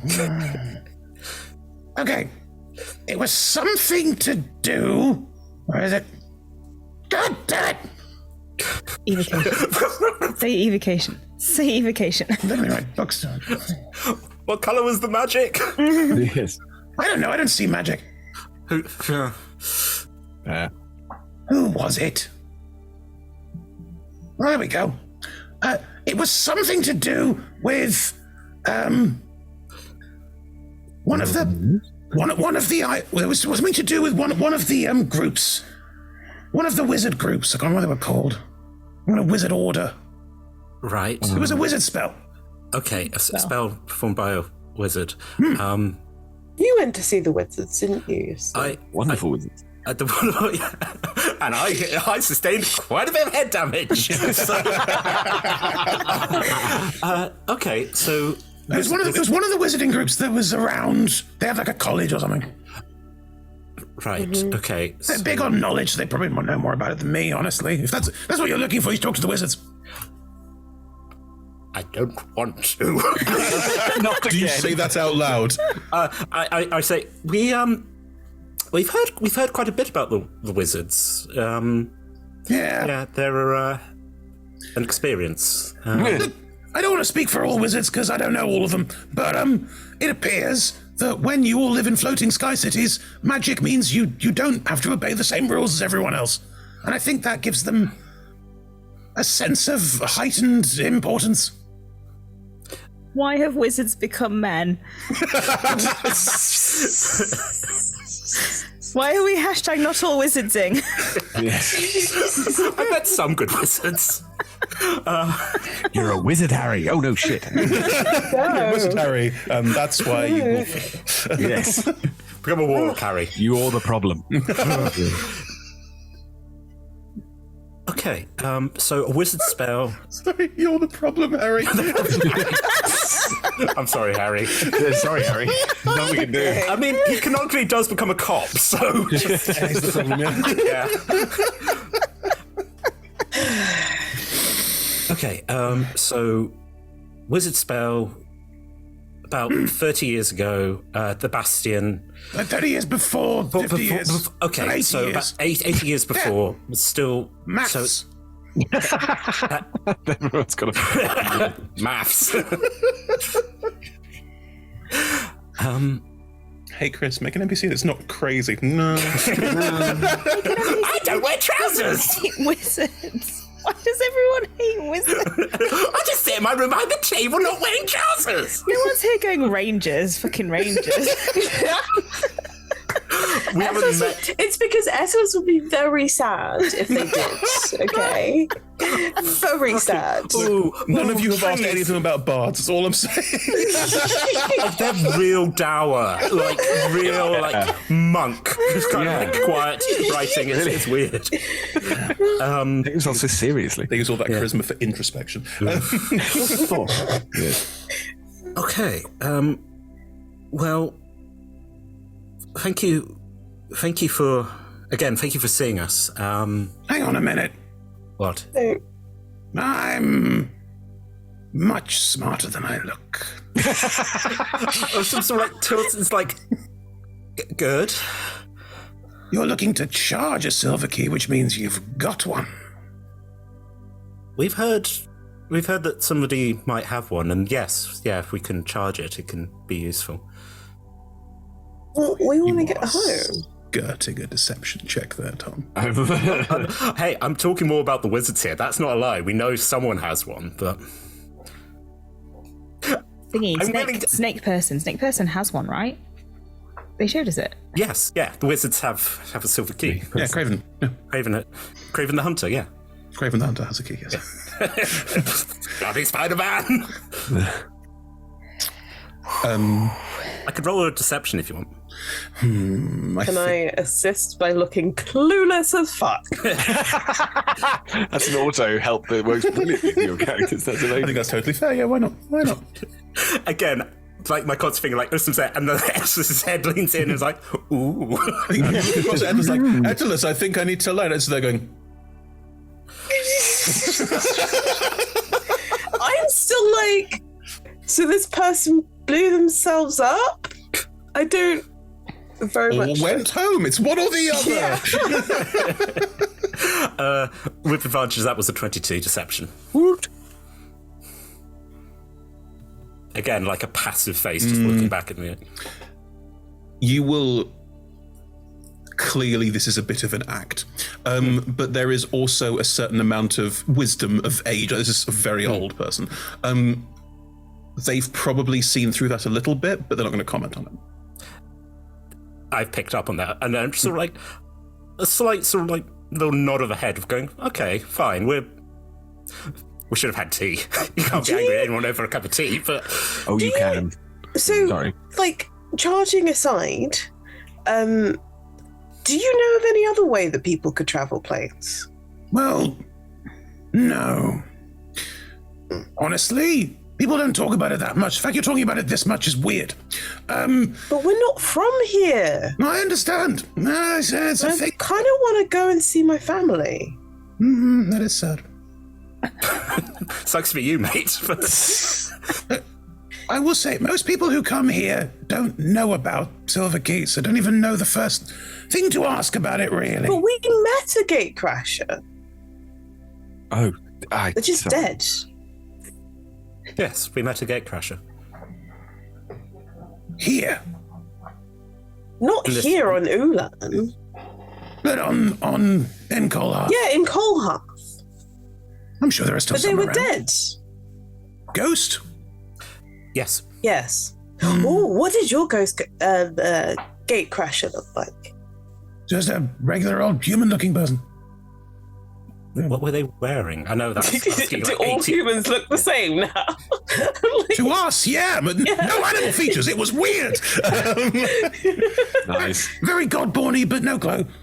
What are they wearing? I don't know. What? Purple robes? Did Godborns not look like... No.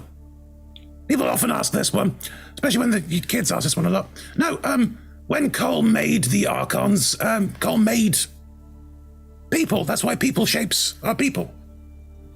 Because people shapes don't happen naturally. It's too weird. Wouldn't happen in in evolutionary terms. People is weird, right? Whereas someone with Are you not people? No, we're all part animal. What is Like we are all the children of Archons who bred with animals. No, that's not okay.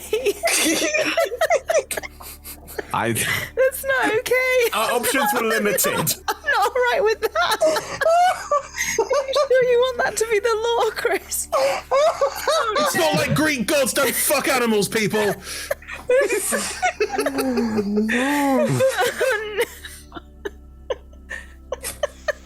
I think it's not the weirdest thing I've ever heard on here, but it's kind of up there. Everyone. I can't believe that this is the line. We've reached it. This is the line. To bestiality. Every single person. Meanwhile, Nat's enjoying a boba outside. Wait, what? Sorry.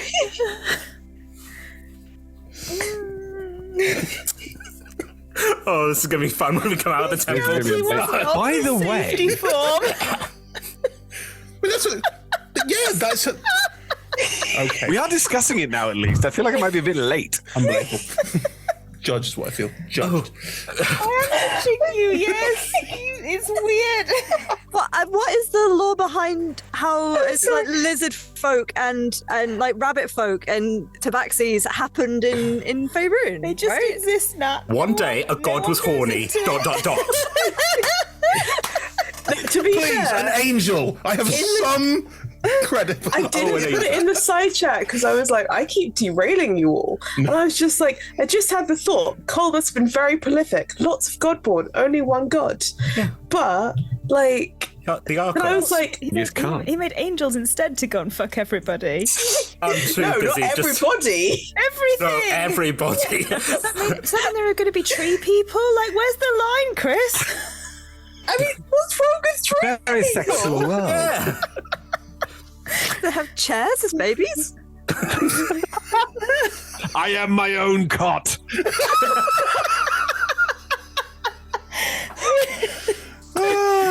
Okay. Meanwhile, the two of us just sitting in the chairs, our eyes are flickering through this. No, but I'm imagining that probably this isn't necessarily weird to us because we know of other animal folk in Faerun, so it's just us human brains not engaged. Also, I live in the woods. Yeah. You hear noises, you don't talk about it. Yeah. My mum's the medic, and I'm just like, don't ask what old man Smith was up to. Just go take him a poultice. All relationships are consensual in the woods. Yeah, point out. What do you think happens when people fuck Leonins? What do you think happens? They have a lovely time. Everyone has a lovely fulfilling time. That only just occurred to all of us about the nature of animal races in D&D and everything else. It's a shame Cleo isn't here because our sex talk is going to get redeveloped. So where do you think the Leonin comes from, Cleo? So are all of you children of the Archons and the animals? Are you asking this or is Atlas asking this? Atlas is asking. All right, also ask me again. I've got to answer it in mad old person. An angel kissed my granddad! Okay, so, really? So is everyone here, like, not... Well, yes, animals, but people, are you all children of the Archons and animals? So everyone's a child of the Archons? Yes. Every person. Anyone, yes. Why is there so much bestiality in this world, Chris? Just thinking, are the vegetables even safe? Is the butternut squash not going to be taken to town? I'm a squash man! Exactly. That's what I'm thinking. What the hell are we going to find here? This brings up questions that I didn't think through when we were creating Kida. Actually, Chris, is the idea that there's like dog people Kida in that case? and lizard people, and at some point they've had a lovely time, or has there been a dog lizard? You know what? Now I'm going to let that be up to you. Yeah. Decide. Whatever you want, and if the answer is I don't know or care, that's fine too. Why did Cole create Archons as people when the rest of the world was part of the design, I guess? That's not in the... I think I probably... No, you know what? I can't read the design. Bestiality in the design? I can't read the design. It's in the book. Just written it down. I mean, would it be weird if I just read the book? I wrote it down. Read the book. Just to be clear on how our world works, and don't judge. Damn it. This is too long. Our book, the design, Cole's design, we don't know. Because it's not for us. What we have is the charter, which is the written down form of the design as meant to be communicated by us to tell us how to behave and what to do. Are there any, like, original Archons around? Yes. They're the ones who ruined the world. They're all sheep shaggers.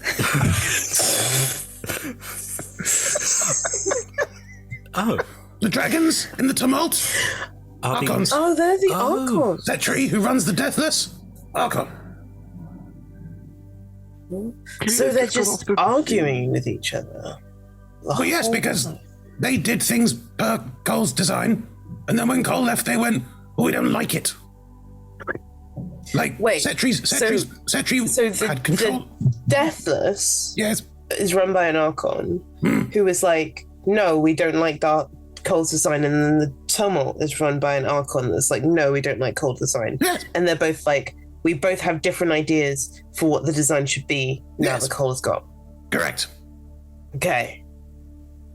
Setri was in charge of death. Setri was in charge when everyone died of taking their souls into the sky so they could join the dreams and the nightmares. But Setri, the moment the Cole vanished, Setri went, why do they need to die? Why does anyone need to die? So Setri made a thing that made no one die? Setri stopped taking souls into the sky. Oh.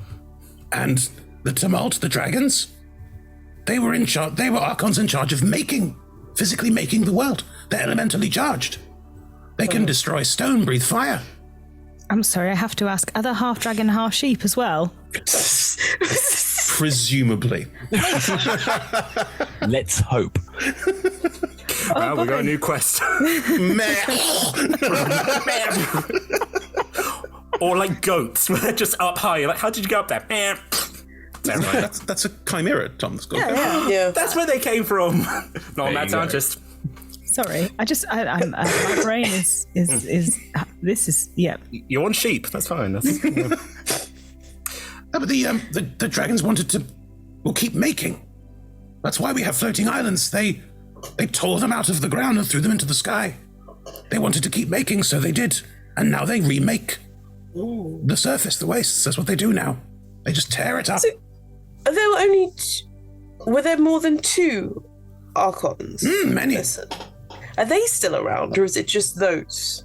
Quite a lot of the ones who were in helping run everything now are the Bastion. They're still trying to run everything, but without Cole's guidance, they've gone a bit weird. Wait, who are the Bastion again? They've got a big old place over there. Hang on, that way. Not sure the island rotates. The Bastion and where the Celestials are. So double whammy. Not only are wizards weird, also all the Celestials are weird. Yay!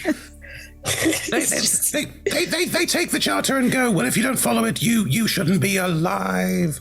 So they're quite dictatorial. So fanaticists. Yeah, maybe not go talk to the Bastion about our problems. No, they would think that you're anathema for simply being here. So a bit like the way that you... Like the way that I what? I don't think you're anathema for being here. I think you're grand. We are novel. Oh, your sound's not coming through, Lola. Oh, I just whispering something. I was talking about Prith. Yeah. Prith's not here. No, I know. That was my point. I was like... That was my whole thing. Oh, a bit like the way that you don't like the dirt. But, yeah. It's almost like everyone's got their flaws. Not us, though. We're great. Anyway. Yes. Great. Thank you. Anything else I can help you with, or anything else you can tell me that is particularly interesting? Because I tell you what, I've already had a fantastic day, and it's barely noon. That's great. I have to confess, a lot of this has just confused me more. I'm sorry.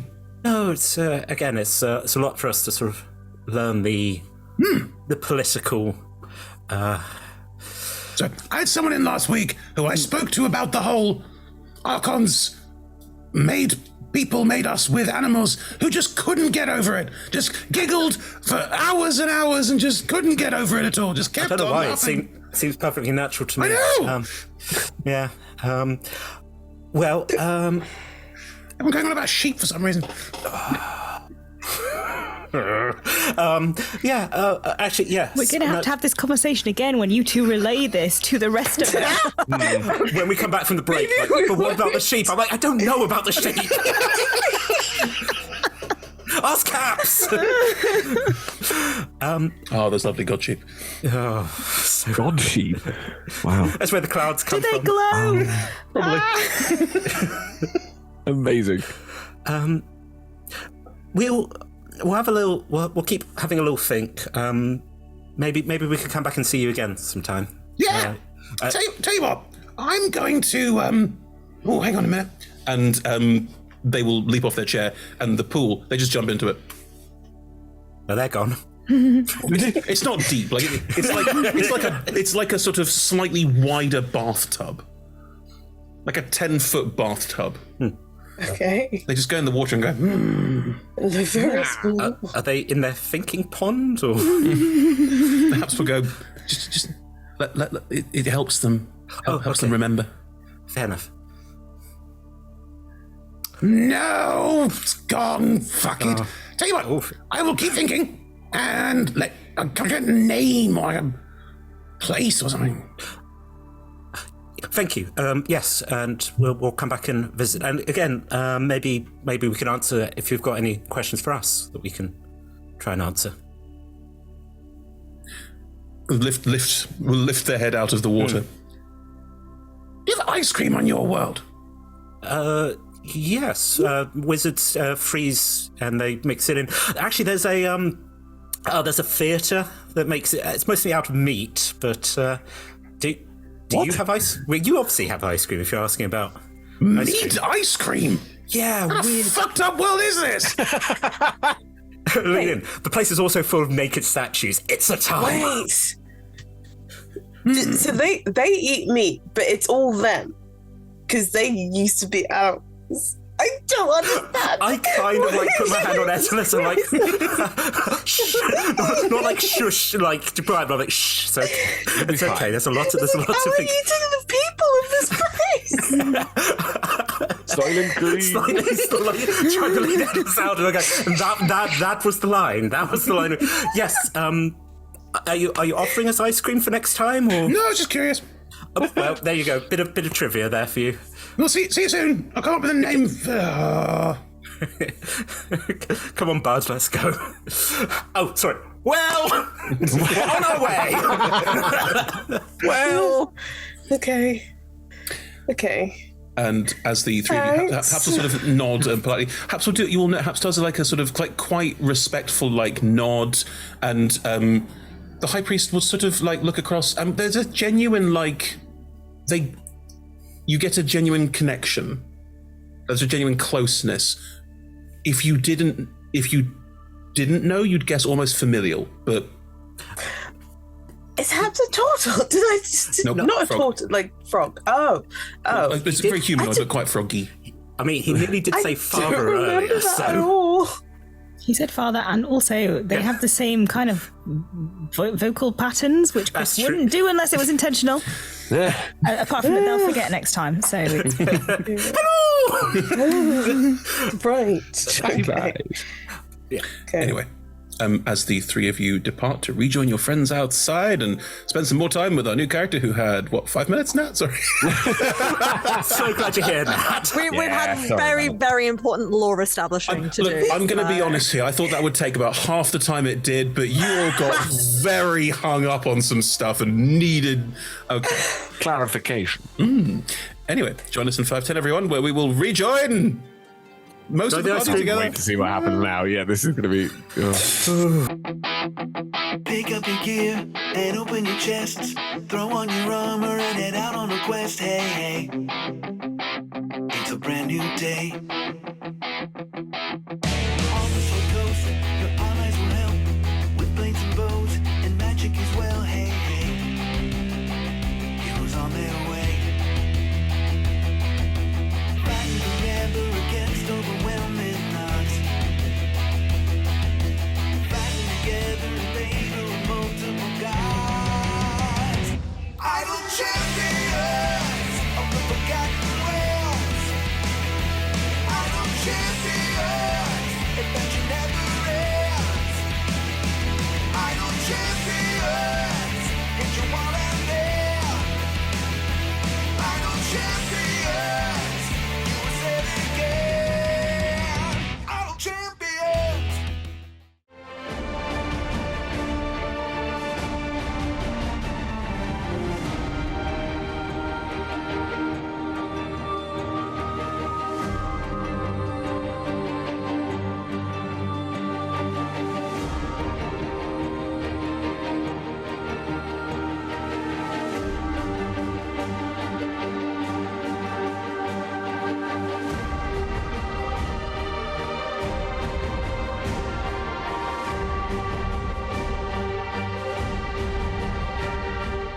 We're delighted to be supported by Idle Champions of the Forgotten Realms, a Dungeons & Dragons strategy video game that brings together D&D characters from novels, adventures, and multiple live streams into a single grand adventure. Select your heroes and formation and battle through waves of monsters for free on PC, phone, PlayStation, Xbox, and Nintendo Switch. You can pop exclamation code into chat for a free Electrum chest.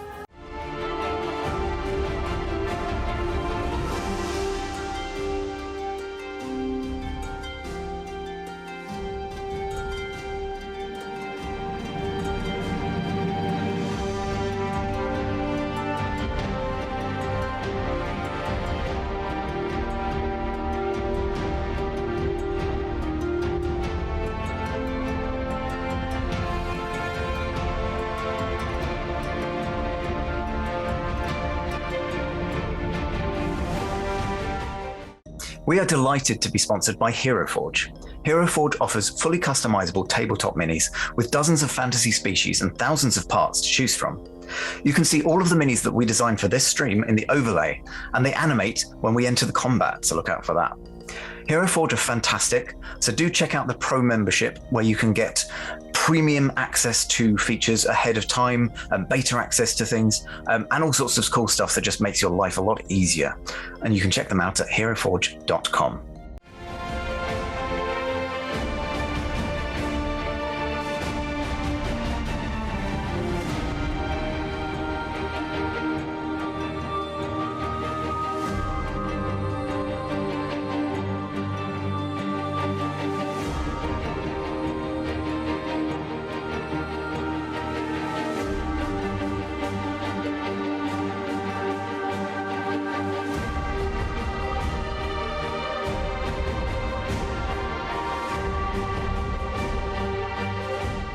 We are delighted to be sponsored by Ultra Pro. They make accessories for D&D, Magic the Gathering, and more. My favourite part of the collection are their figurines of adorable power. Here is their gazer.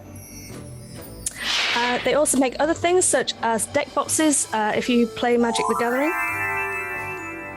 You can find all of Ultra Pro stuff at ultrapro.com.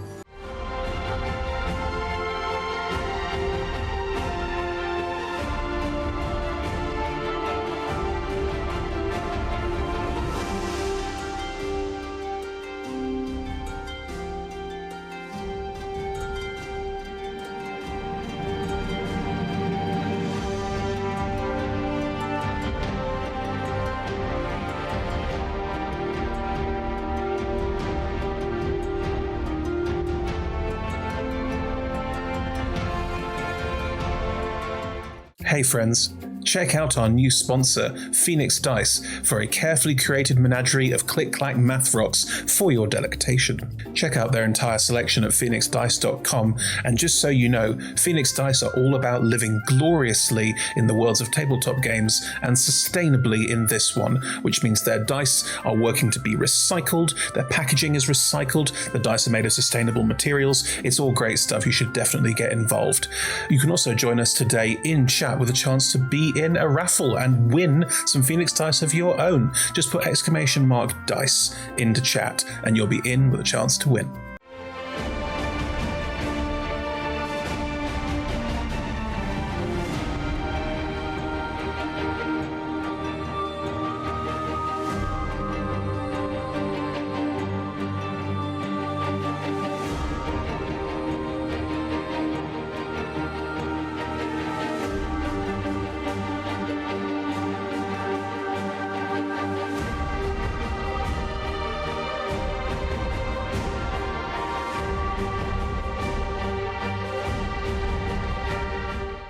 We are proud to be sponsored by Alchemy RPG. Reimagine your gaming experience with Alchemy. They're focused on creating immersive, cinematic experiences everywhere you interact with tabletop role-playing games. Playing a game, creating a world, streaming, watching live games, discovering new content. Look at all the cool stuff that they are doing there. You can use environmental motion art, scene-based music, seamless character management to run your games over the internet, with upcoming features including homebrew content, streaming overlays, and spectator mode. So go and check out alchemyrpg.com.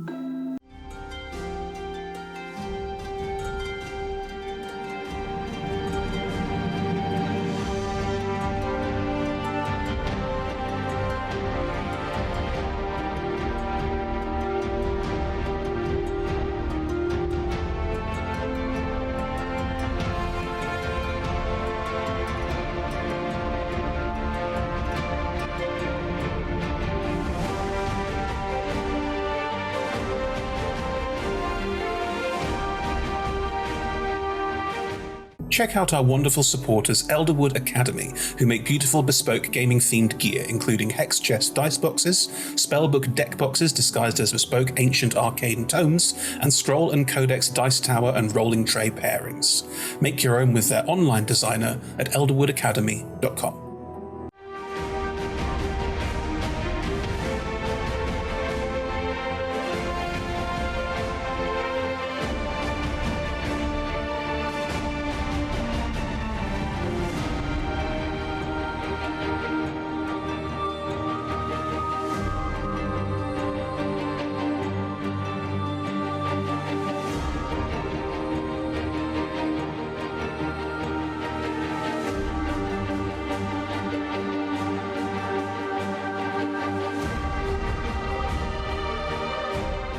We're delighted to be supported by Neverwinter.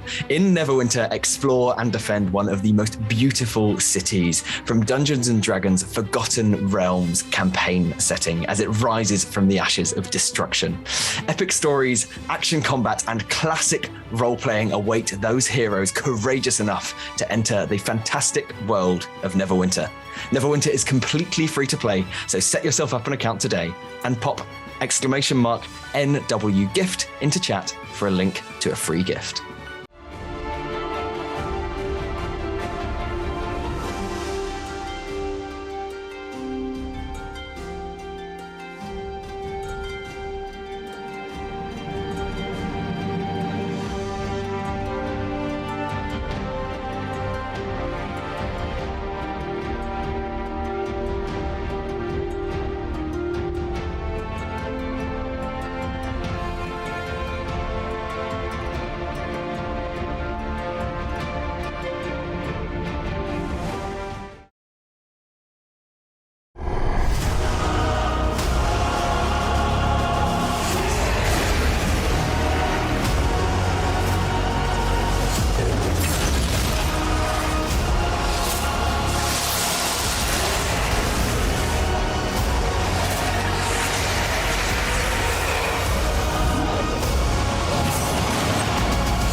And welcome back, everybody. So that was the first half. Yes. Very serious. Very educational. Let's get back to the plot. So, Was that not the plot? No, the plot is not about god bestiality. Anyway, two of the party. It is now. Two of the party are returning from the temple to meet the other two of the party and the interloper, the newcomer, the heathen, who is still Passag sipping, like in an entertained way. Entertained Passag Boba. That's what we got. Okay. But yes, if the two of you step out of the temple, they haven't gone far, and Vuk maybe doesn't stand out so much like a sore thumb as you've seen other people with elephantine features. You just haven't seen them recently. There would be some around potentially, like who look a bit like Vuk, and there would be people around a bit like Astel who glow. But I think it's fair to say their outfits have made them quite visible. Clear. Yeah. Look for the cool hat. Okay, so as in all the people that glow, do they have? Is their fashion particularly ostentatious? No. You just got a blazer. Yeah. No, people who look more humanoid, and the more humanoid they look, the more they glow, because more godborn, more celestial, appear to be a mishmash of different cultural heritages, different social standings, and that sort of thing. They just appear to be part of the tapestry. We saved you some donuts. Oh, thank you. Now we owe Prif money as well. Oh, Fine, really not a problem. Sure. And we have our guide. Gestures to Akida. Hi. Oh, hi. Nice to meet you. I'm Kida. Hi, Usla. Guide. Right. What are you looking confused about? What, me? I'm just... No, it's all good. That's what it usually looks like, to be fair. Life is confusing and long. Thank you. Yes. Thank you. Really fascinating. Yeah, I agree with myself. Is Kitty getting that close? Is them? Yeah. The hairy folk get all the fun things. Really? glance at Astrid, glance at Faith, like, yeah. So anyway, it's not all it's made up to be. Astor rubs the tiniest bit of stubble that he's been able to grow. Oh, baby.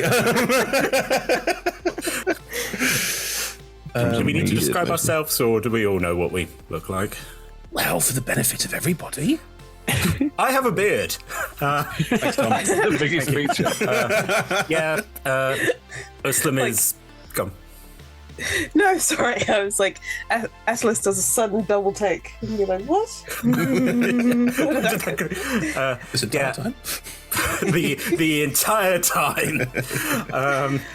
Uhlen's 6 foot, sort of purplish hair, purplish beard, pointy ears, purple butterfly wings, which sort of flap a little bit nervously, is in, again, some dark purplish armor. Is now wearing like a little coat over it, because we just like a little military coat. Also, I think I've never really talked about, does have a tail. I think on the mini there is a tail. So don't really talk about it. It's a little bit ashamed.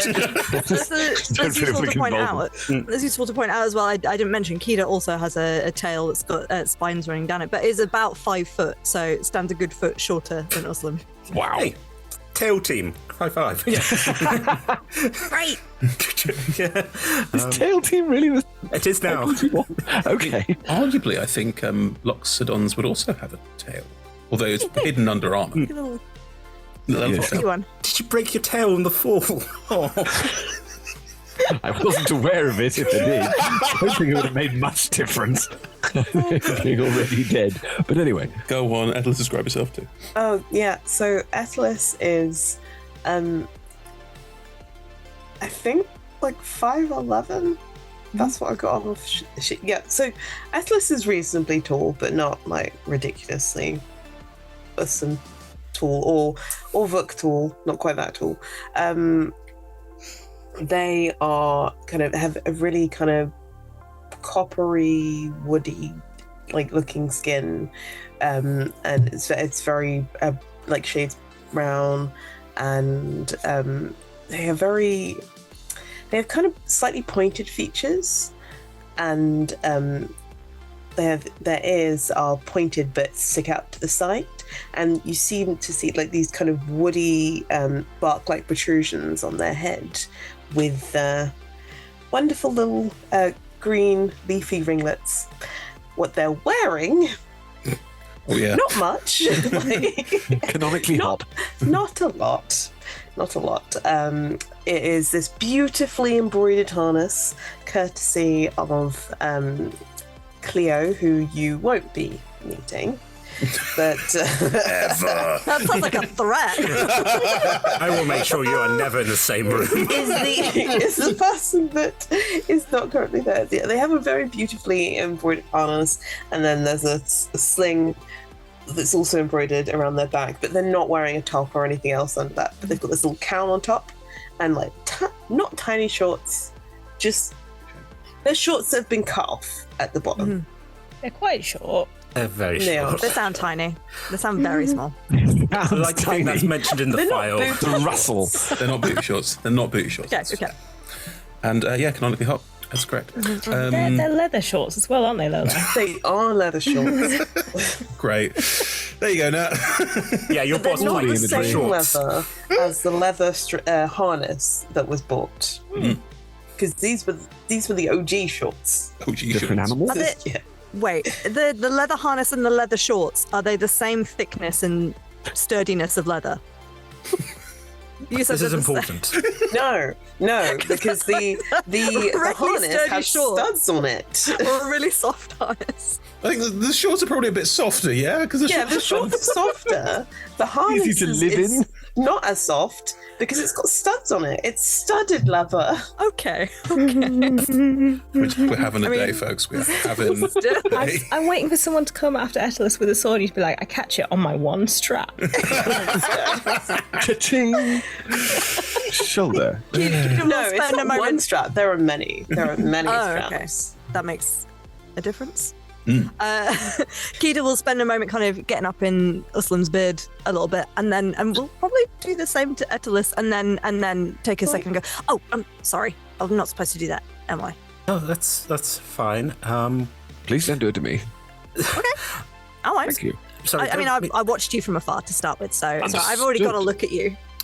Not to be rude. Who are you exactly? I'm Keita. Keita's been sent by the Devanines to escort us to the house. Yes. Right. I can vouch for Keita if you need us them. No, I just it's no.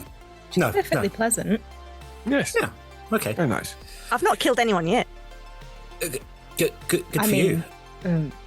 I'm not intending to. That was a joke that did not. Oh no, we're all. I don't think. I think actually we all just went. Well, we have. So Yeah.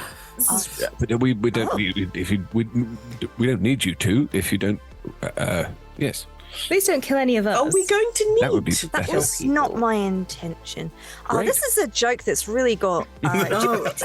We've got should we a start little bit walking? of trauma around the whole killing people thing. Right. Sorry.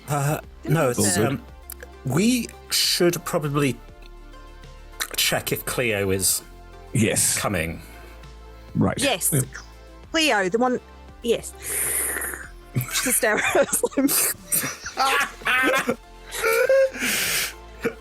Again, Uslam's like, what have they said about Cleo? Astel makes the eyes of don't blow this for me, Keita.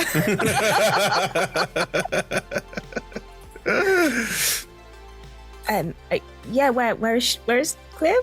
I think Cleo was going to go have a meeting with the people that she was talking to last night. Yeah, he She didn't really like me. She just went back to the rooms, didn't she? I mean, it's not been very long, has it? Like, I mean, if she was going to have a meeting, Wouldn't hurt to swing by, I suppose. Just to kind of check, we can leave a left note. because they didn't like me. So I imagine that there was probably more in-depth conversation that they were going to have. how could someone not like you? Yes. Seems very unnatural. I mean, I didn't really like them that much, but they're all right. I thought they were. Oh, so, going on. Are we going to the shop or are we going back to the rooms? No, we're going back to the room. Wait. Yeah. Yeah. Do you want to go to the shop? Gone to have a meeting. Surely she'd be at the shop. Oh. Was I sent here at the wrong time? Like, do you want me to come back in an hour? I mean, you can come. What time are we supposed to be at the house? I don't know. Tea time? Tea time. Some kind of time. Tea time. Tea time. That's what we're going Tea to time. check. Tea time. Very good.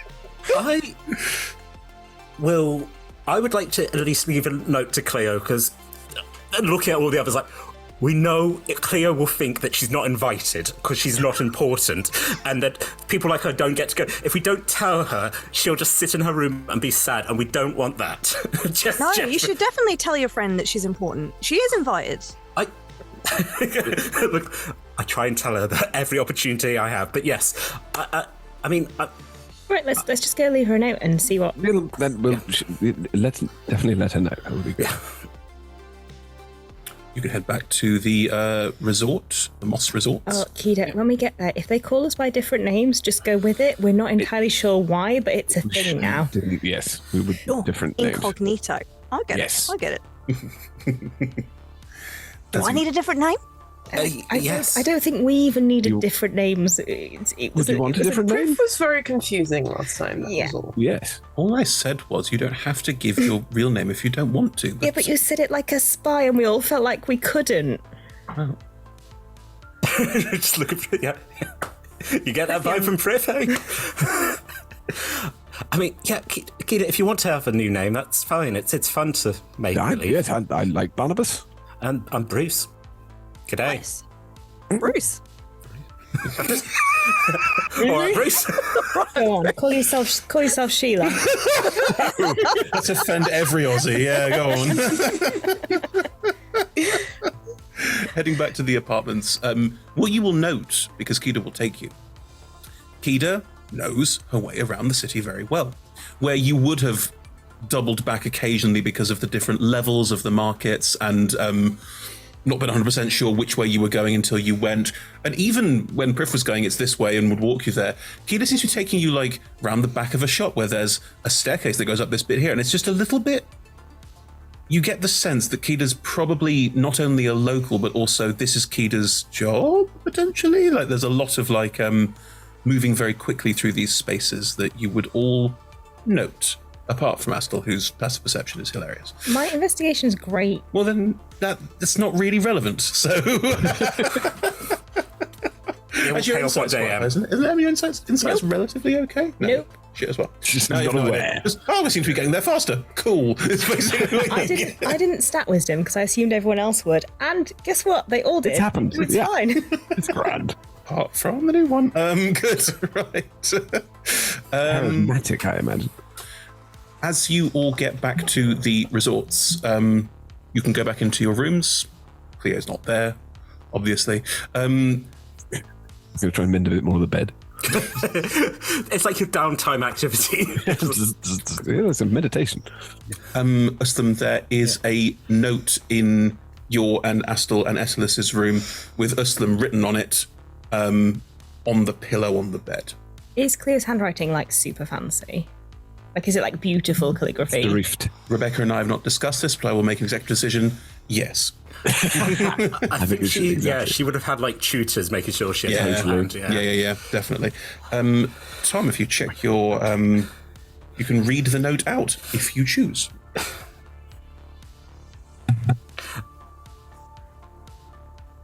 What does it say?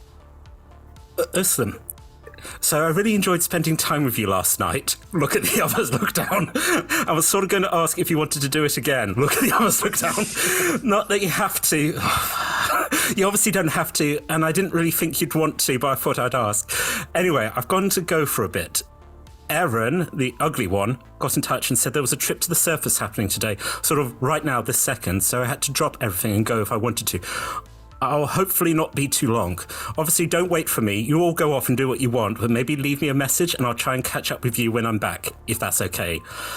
Stay safe, please. Don't go fall off any ledges and don't listen to if he tells you to do anything dangerous or sell your soul. I'll miss you, Cleo. Wait, who told you to sell your soul? No. I'm sure it's... Can I just message Bug at Etelis? So subtle. I was just like, no one would have noticed that. Now I'm just staring at Kida like... Nat, what's your passive perception? I mean, it's not actually great. 14. Did you try and sleight of hand the message spell? Hang on. let me roll. You don't know. Nobody knows. I didn't even know because I don't know where my dice has gone. Here it is. I found it. 22. Oof. Kida, you don't notice Asta Too distracted. Thing. Yeah. You do hear Etelis go, oh! I think that is unavoidably a fail. There's no way around it. Sorry. You don't know why Etelis went, oh! Goosed. So you hung out last night, did you? Yeah. You don't have to, it's not a... And it went quite well then?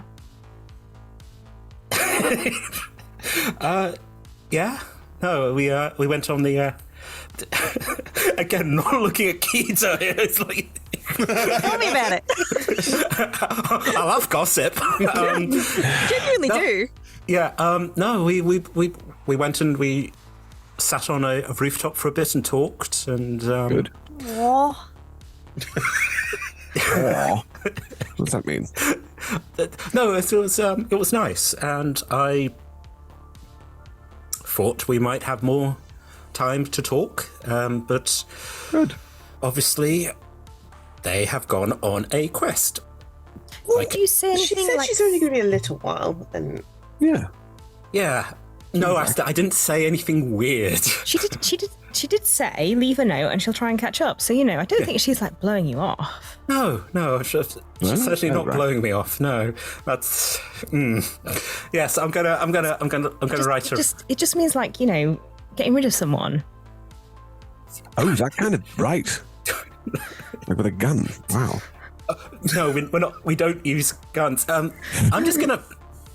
Does anyone have? I have used a gun. I was not very good at it. Atlas was better than I was.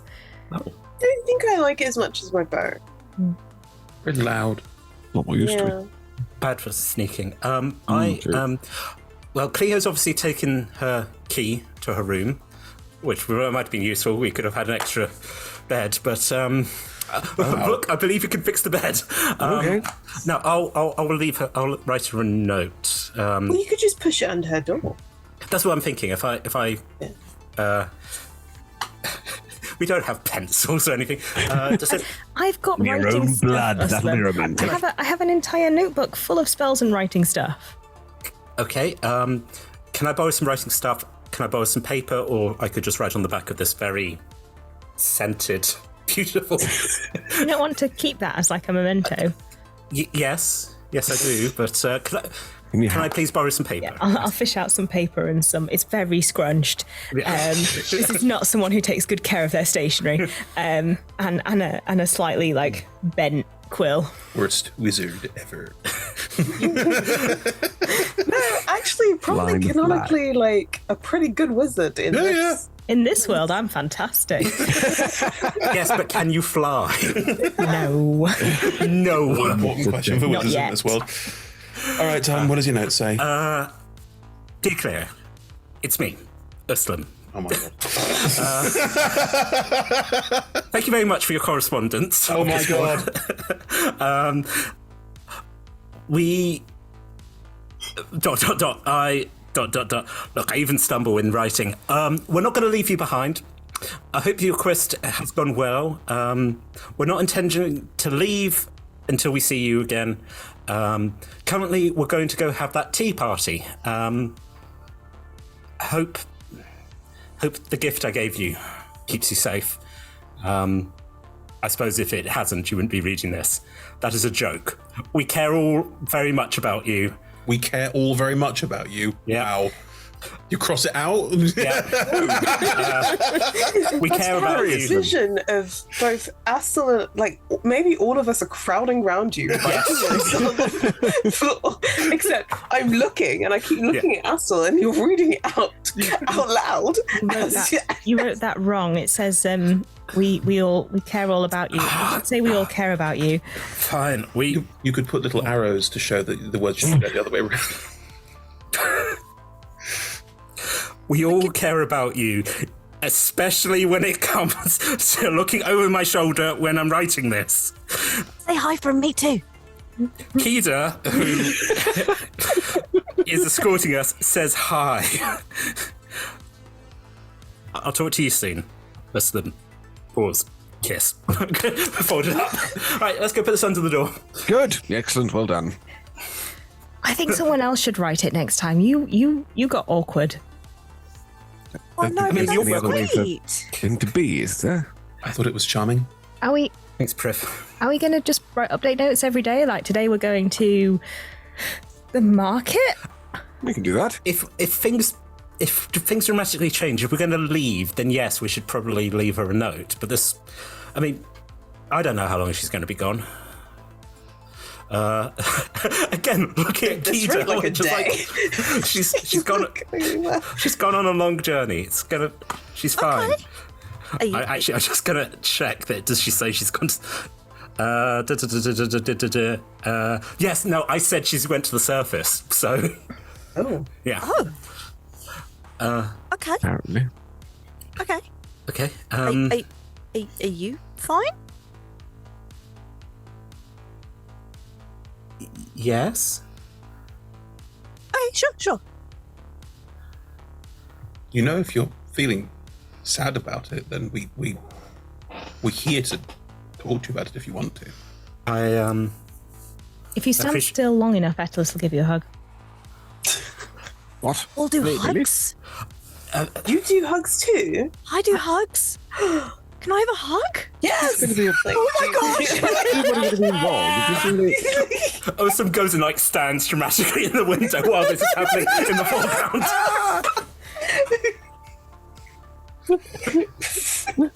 Kida, Ethelis, I will tell you both out of game that your characters both love hugs. So unless one of you breaks the hug, you'll be there for quite some time. It is the biggest hug. It's like, I'm like, new friend! Yes! Hey, how did Kida get into the party? They just started hugging forever. And... I want to hug and I want to hear all the gossip. Yeah. All right, come on, Uslam. Like, we'll go. Take your mind off it. Yeah. And she'll be fine. She's got a massive hammer. She's got a massive hammer. Massive hammer. That's not a euphemism, is it? No, genuinely a massive hammer. I mean, if you think about it, every situation we've been in so far, Cleo kind of resolved it with the Pretty hammer. useful, yes. Apart from the one where you nearly all What are we died. going to do without Cleo? We'll be fine. We've got Kida. Well, Kida's only here, like, right A now. replacement for Cleo. Oh, No. I can fight, though, if you end up needing that. No, I mean, I don't anticipate us running into people between Probably here not. and Yeah, the unlikely. Devanine house, but My magic's stronger now as well. I can always freeze people, so, you know. Oh. Good. Should we go? Yeah, no, I think it's... Yeah, we need to get Usam away from that window. Where's So my much room brooding wife going return on. from sea?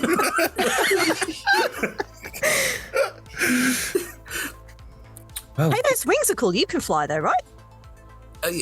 Yeah, I could fly. Yeah, he's a better wizard than I am. Or, you start making your way Wait. to the Devanine Manor. Kida, obviously you know the way, and you know the shortcuts, and you are very quick. So would anyone struggle to keep up? Would you need to like, oh, sorry, I've gone too fast and call everyone back, or would you be mindful of everyone's Oh, slower she'd be pace mindful. than She'd be leading the way, but the entire journey would be like, oh, right, so you came in on a skyship? What was that like? Tell me about that. How long has your hair glowed? What? And we'll just be like, tell me about these leaf things. And that Look, he's gonna armor? get That's very- fantastic. Book is going to get to the back of like the group. This is not going to sit well.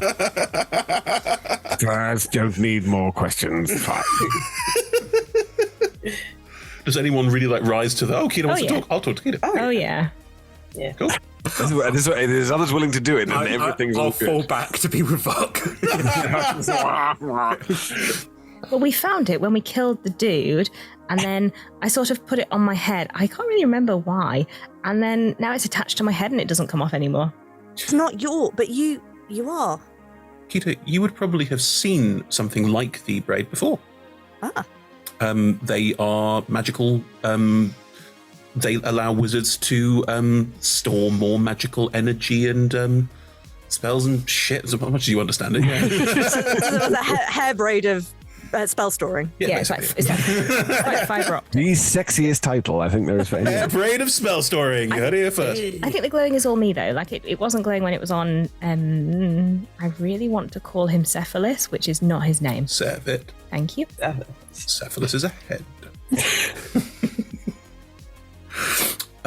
Yes, Kida will take, and you will note that Kida takes you like into the rock very quickly. You're not like hanging out in the markets. You're already very much on the top level of the markets, but in the rock there are various passageways and walkways. You will see that these passageways, they're not like a staircase. Some of them are quite wide, like streets, but at quite a steep angle. And there are some houses in the side of these streets as well. Like this is a very much lived-in space for everybody. As you make your way up and around these things, the higher up that you get, you'll occasionally pop out and be on like a higher ledge. The houses become... They're not so much built into the rock face anymore. They're freestanding buildings.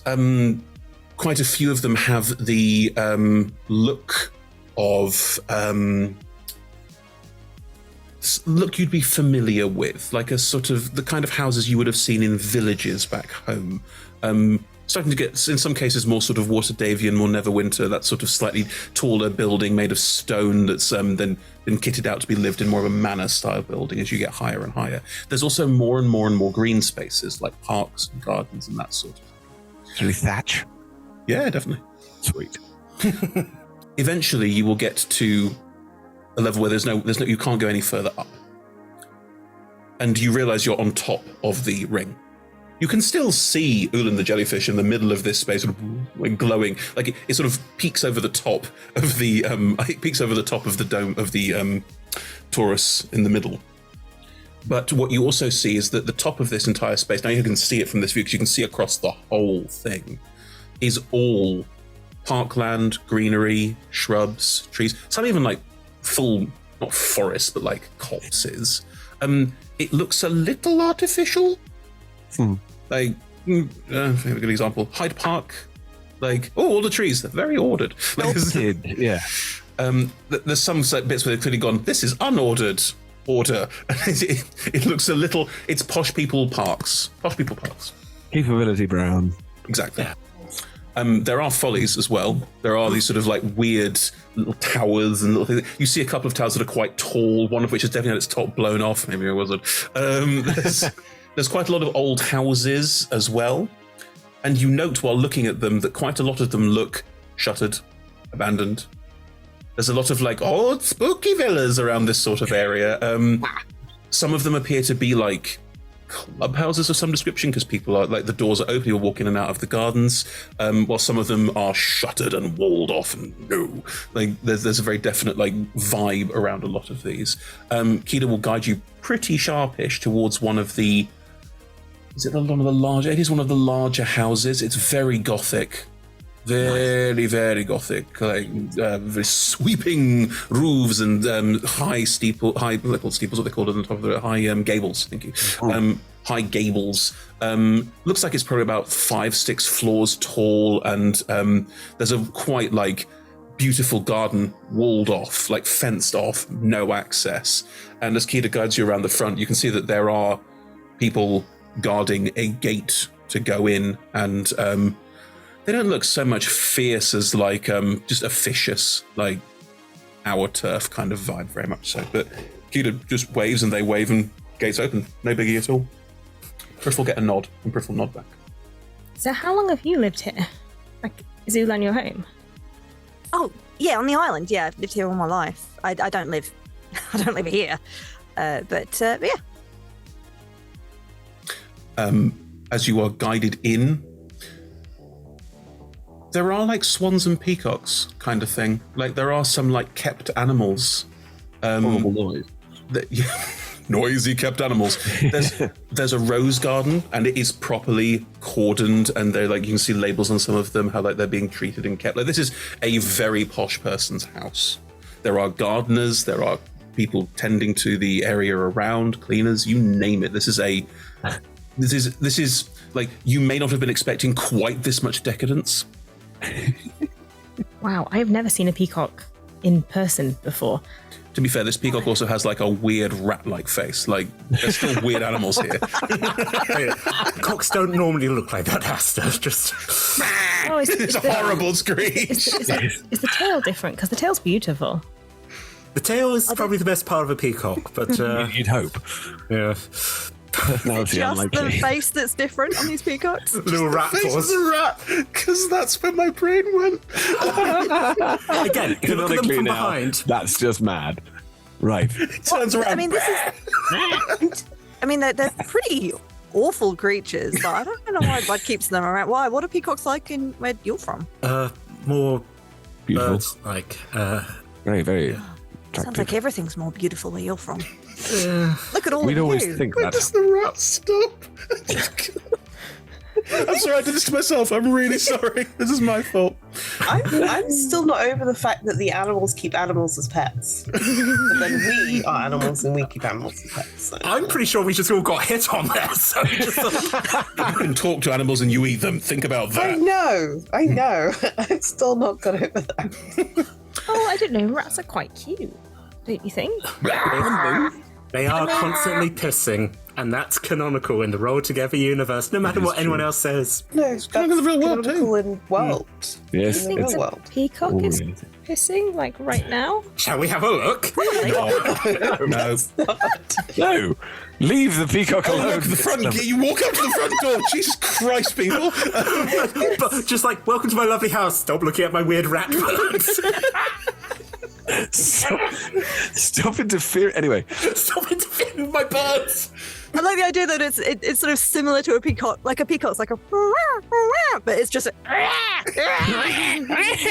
worst of all worlds. Canon. Yeah. Right. The front door is there. It's inviting. There is a footman at the door, just standing there waiting to let people in. They watching us manhandle a peacock. Watching you look at peacocks and just like, okay, weird. No, but Keita's there, so everything's fine. Exactly. And Keita, you can guide them to the door. You know the way in. It's no bigs. And you are guided inside to a rather resplendent. It is a front hall. No denying what it is, but. As you all step inside, the footman will look at the 5 of you. Keita, you don't wear shoes. No. Fair. Footman will look at Vuk and we'll just like, you can see there's like a neat little rack of like house shoes and just doesn't even bother. Just no point. No point. Just makes a note for the cleaner and will escort you inside. They will guide you. They will walk you somewhere. They're just walking in front, expecting you to follow. If you veer off from that, they will turn around and go, "Could you follow me, please?" Awesome. And will guide you into a rather ornate drawing room. It's about 4 or 5 couches, art on the walls, very, very high quality portraiture mostly, and landscapes and that sort of thing. Mostly landscapes of Uhlen, so you get these lovely vista shots from like catching like the nature and then the jellyfish and the city below and that sort of thing. Very, very comfortable. And there are books lining shelves all over the place. Quite a lot of quite ornate looking things on mantelpieces and that sort of thing. And you're guided in and the footman will go, "If you'd like to be seated, I believe the other guests will be arriving soon." Other guests? Terry? Thank you. Thank you, Keita. I don't know if you had a name for that NPC, Chris, but they're Terry now. Terry. Terry the butler. Yeah, Probably with footman, please. Probably with a T at the front. Are they Terry? For Terry? Oh, just Terry. No, you're going to make Atlas cry. Putting my damn foot down here. A footman is not a butler. Oh no, you had another Terry. Yes. The gentleman's gentleman as well. Saving Vuk. That's right. Terry's short for terroir. Terroir. So, Tom, butlers and footmen do not do the same job. And anyway. I know. I was a butler. Grinds the gears. Anyway, you're welcome to sit. You're by yourselves in this room right now. Is there anything to touch? Everything. I was going to say, is it sort of silk-lined couches? No, the sofas, they look resplendent, but on inspection, they're quite old. They've been refurbished a few times. Evidently, they're not dusty or batty. They're they look like they're rarely used. Yeah, slightly. They're rarely used, but old. Yeah. So there's a certain amount of like what's the word I'm looking for? Like dust has settled into the fibers. But they're not like awful. They're just like a bit. This room clearly doesn't get used very much. Manky. You know that library smell of like really old books where the paper started to decay a bit? That dust and that smell are quite prevalent in here. That can get you high, that smell. I know. Awesome. Can I go around like running my hands over things? Sure. Looking at things, pulling books off the shelf. Yeah, Vuk is doing the same thing. Basically, as an investigation check to see what I can find out. If this is an investigation of the book. Vuk just thinks this is all awesome. Keita, you watch them do this. It's not a problem, but does not care at all. I was going to say, can I help? Oh. In a investigatory way. Nice. I know what the fun things to touch are. Right. Maybe. Would you be open to having Keita guide you? Great. Let's have an investigation with advantage. I think if I see that those two are doing it, I think I'm going to. That's right. It's a 25. I will allow this to be a shared help. Everyone's involved. That's totally fine. Yes. Nat, it's what would you like to describe in this room that's particularly quirky or odd or weird? I will give you. I've got some thoughts, but if you have thoughts, please.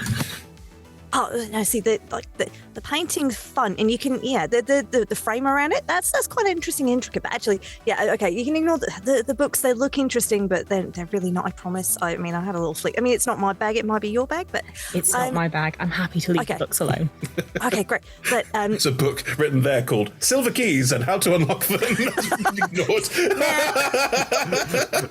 So you want to play in our shift? Special wizard spells that could blow up buildings. I think there's maybe like a really weird like tchotchke kind of thing, like small art sculpture that you'd have on your fireplace that's maybe made out of wood, so it actually looks simpler than maybe it is, but it's carved in a weird like interconnecty way. Super, that sounds great. I was going to describe a taxidermied pigeon. It's also there with funny legs. Right, yeah. Bunny legs. But that's the creature. That's not someone who does some fun taxidermy. That's just what the creature is. In Waterdeep, there are some museums where they have like animals that were found quite a long time ago before people could really draw them, and they stuffed them really weirdly. Like there's a walrus that's just like the tusks are pointing like upward. It's really, really they I don't know if you have walruses here, but they have like skin folds, but they didn't know that they had skin folds. They just stuffed the whole thing, so it's like a big round. It's a really big round thing. It's just wrong. And what should it look like normally? Like with the folds. The flaps. Right. It's a sea thing. Do you have seas? This is a real thing, folks. It's in the Horniman, and it's insane. So funny. I love the flipping that in there. That's very good. Do you have seas? Not that you would know, Kina. I mean, I've never. If we do, it's real far away. I've never been off Uhlen, so. Because there'll be a lot of what do you call it? Sort of superb like artistry in here. Do you know what I mean? I think Vuk is going to look on all of this as kind of like, wow, who's created this thing? Because he comes from a place that sort of likes like the sculpting wood. Do you see what I mean? And therefore, then there's so many other materials and stuff in here. I think that will be a great sort of like eye opener. Mm-hmm. Sure. Yeah, impressed. Eventually, you will all hear hear voices in an adjoining room, and 4 people. A door will open and 4 people will walk in. The door's being opened by another footman. It's not Terra. Bud Devaney will walk in with 3 people. You don't recognize them all. You probably recognize one of them because he was very excited to meet you all and shook, I think, Uslam's hand vigorously at the when you were introduced to the Zeli Kainemalm. And there are 2 other people that you don't recognize. So they all walk in and goes, our guests have arrived.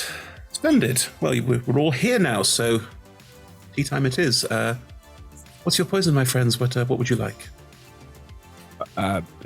Tea. No poison, thank you.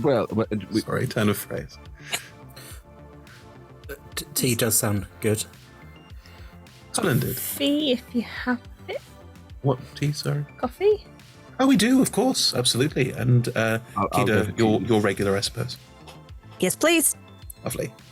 Is Kida sitting down here? Just that's a weird thing of like going, oh, okay, she's joining us. Okay, fair enough. Right? Wow.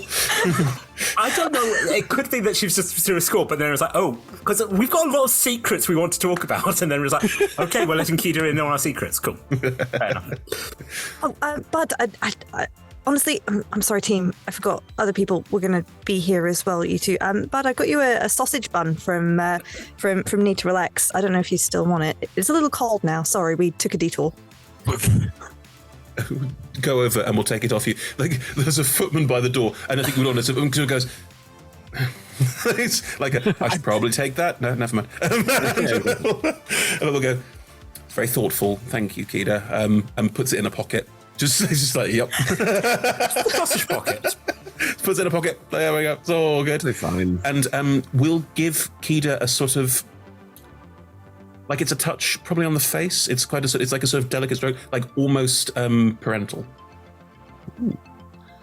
Kida will take a second to just close her eyes and lean into it.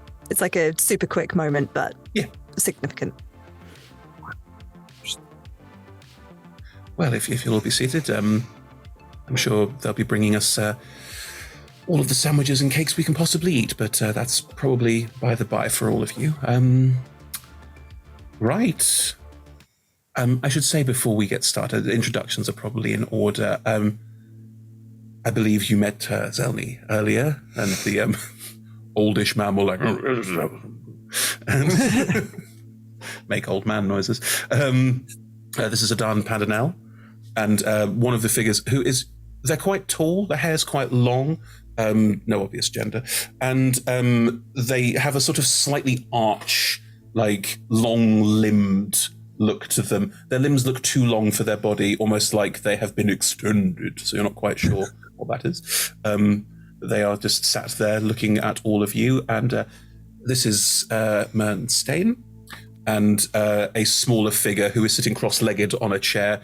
You note that she's maybe 3-4 foot tall, again, not very tall, but almost all of her height is in her corpus. Her legs are very, very short. Oh. And therefore, legs are up and crossed. Is she a sausage dog person? Sausage dog, maybe. It's not obvious sausage dog fess, but very short, very short legs. Does she have the eyes, though? The sausage dog eyes. Soulful eyes. Why is that person so sad? All the time. Look, I've not written anything particular about Mern's face, just that she has very short legs. So I think canonically I'm happy for her to have a sausage dog face too, just be there going, just in the corner. Makes that noise. Hello to you too. And if you're all right with it, this is Astariel, Uslam, Vuk, and Etelus, and I believe we're missing one, Kida. Yes, your friend Cleo. Cleo, yes, Cleo is questing. Sort yes, on some personal business. Mission, yes. All right. Well, my friends, we're gathered here today to talk about, as you are all aware, silver keys, and everyone in the room just nods. Like, yep. Right. Again, I look at Keisha at this point because I assume you're also sort of like doing that. You're like, okay. Peter, we have not discussed this. Ooh. I think it's a D100 roll. Oh, okay. All right. I'm going to do it digitally. Cool.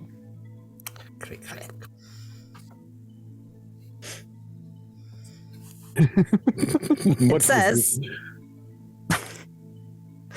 3. Hey! You don't even know what a key is. Regular key. What the fuck is silver? You've never heard of silver keys. No reason you would have. It's just not a thing. So you just inquisitive. What the fuck's that? Like, it's just. It's like a little with the sort of the frills around the face. It's sort of the equivalent of a dog's ears just being like the frill. Oh, nice. So, as you know, my esteemed colleagues, just to the 3 others, these 4 are not from around here, and they wish to return home, and they're interested in finding a silver key. Now,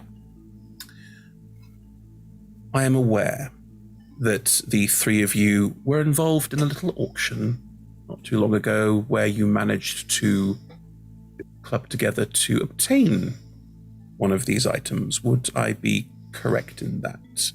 Like, stares them all down a little bit. It's a bit like, oh, by the way, yobbles. Like, it's just like someone just going, hey, guess how I'm aware of everything. Zelny responds exactly as you expect. The other 2 insight checks are more than welcome if you wish to take them. I will take passives if you prefer. It's not a problem. 11. Very guarded. Just not much of a reaction at all. Would I have already had to have cast Detect Thoughts for it not to be obvious that I am casting Detect Thoughts? Now, I am of the firm belief that you should be able to cast spells surreptitiously, but I do not want to shit all over sorcerers and their subtle spells. So... I don't have any sorcerers, though, so, you know... Tough tease. So, I will allow you to roll a sleight of hand check to make it unobtrusive, but people may notice regardless with the sparkly lights and you saying magic words. Oh, Asta just starts glowing even more intensely sometimes. It is up to you what you do. I'm not going to tell you how to play a character. It's entirely up to you. I really want to try, but it could be really bad. I got an insight roll of 15. Can I knock my drink over on purpose? So everyone is looking at you? And then cast Detect Thoughts whilst also casting Prestidigitation very shortly after one another. So it looks like I'm trying to clean up the tea, not cast Detect Thoughts. Nice. Interesting. I like that. Okay. Here is what I will allow. Because of that cool piece of roleplay, I will allow an advantage on the sleight of hand check. However, these are... You're not sure if these people will know what you are doing.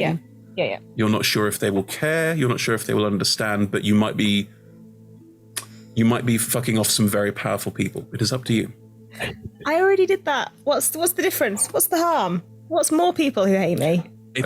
Also, politely suggest you might want to talk to your party about it before you do it. No, I think this is. I can't talk to them. I can't in the moment go like, guys, do you think I should detect out of thoughts? game, Em. Maybe check in with your friends whether they want to do this. I'm with you all the way. Go for it. Do it. Do it now. I'm not wedded to it. If anyone's like, don't fuck off the powerful people. I mean, I don't think that... I think it's hilarious. I think it's more a kind of thing that maybe you make an excuse to leave the room, cast it, come back. Is there a toilet here? Oh, we can pause, of course.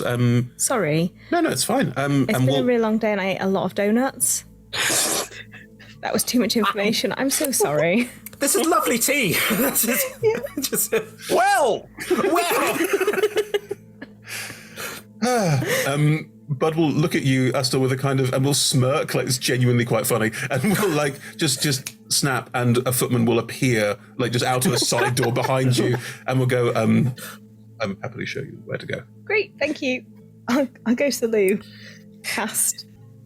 Detect thoughts. Flush the toilet twice. Again, the weirdness of indoor plumbing that none of us have seen before. You're like, what the hell? There is indoor plumbing here. Yeah, there's indoor plumbing here. You'd be aware of it, Kida. You probably wouldn't have had it in your first term, but you probably would have it in your second. And then come back. Cool. You've cast Detect Thoughts? When you cast Detect Thoughts, because you can do it immediately when you don't need to be able to see people to do it. You just use Detect in a radius. Yeah, I'm only doing surface thoughts. That's fine. Yeah, I understand. Good idea. All three, and Bud, frankly, you can detect your friends' thoughts all you want, but the others, their minds are shielded from divination Their minds magic. are all what? Their minds are all shielded from divination magic. This is like All right, 101. in that case, I'll just hear Uslam's sad thoughts. Uslam's enjoying his tea. There are no sad thoughts. This is great tea. This is amazing. Cleo probably would have liked this tea. Oh God! Don't think about Cleo. No, sorry. These people are very important, very powerful. They would have taken precautions, especially knowing they were meeting about something this serious. So, in which case, I'll drop it before I come back in. Cool. Okay. I will just hear Kida's surface thoughts as well before I. Oh, sure. What are Kida's surface thoughts right now? I mean, at the moment, it's just like, it's like, oh, isn't this great? Oh, everyone's so new and interesting, and they're all got cool stuff, and Assel's all glowy, and the wings on Uslam, and it's just enthusiastic, and like, but every so often, like listening to the conversation and getting distracted by being like, I wonder how high he can fly. And then focusing on the little distraction. There's also a very different version of this game where you're like, yes, everything is working to plan. If I'm in with them, I should get the silver key. We're like, sorry, Nat. No. Good RP up to this point, but out you go. Grand, that's fine. Yeah. Sorry. Oh, thanks. That's much better. Thank you. Did you want to roll an insight check instead? No. Okay. Ed, you rolled a 15. Yep. And Etalus, did you roll? I rolled my passive. Okay. What is your passive? 13. 13. With a 13 and a 15. No, it's fine. With a 13 and a 15, you might get the slightest, unavoidable, slight raise of an eyebrow on Adan, but you don't get a huge amount. The most you would get is, this person has me by the balls. That's about as close as you can get to it. There's no greater detail than that at the moment. I imagine it's that thing of a place where the stakes are quite high, and so there's that kind of tension, but you don't know where it's coming from. It's that kind of, I can pick up that, but that's about it. Just that the stakes are quite high. Astra, as you re-enter the room, footmen have arrived with small, those three tiered sets of sandwiches on the bottom. Yeah. Was it sandwiches on the bottom, scones on the middle, cupcakes on the top? Yes. Thank you. So there's a couple of those around the room as well. All very, they're very nicely done, but looking at them in more detail, if you look a bit more closely, the bread's a little bit stale. These are not high end. They just look high end. Does that make sense? No, they're so wealthy. How could this be? But yes, as you step back in, the Adan and Mern, who did not react to this statement at all, have been shooting each other little looks that you would both notice. And as Assel sits back down, everyone rejoins. But goes as I was saying, and Adan sort of raises a hand. Just to be clear, this is, from Stern and Mai's perspective, a somewhat private matter.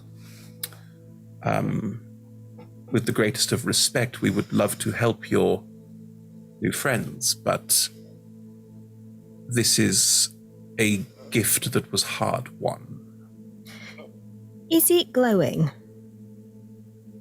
I'm sorry?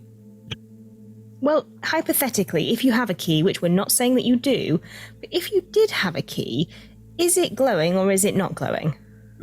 Man from the corners goes, I mean, it does, certain luster in different lights, depending on how you look. But it's not sparking, if someone touches it, it's about to blow up a building.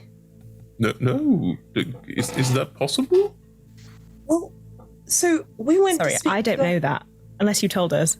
Oh, right. No, I thought you were just talking about established the key when the wizard.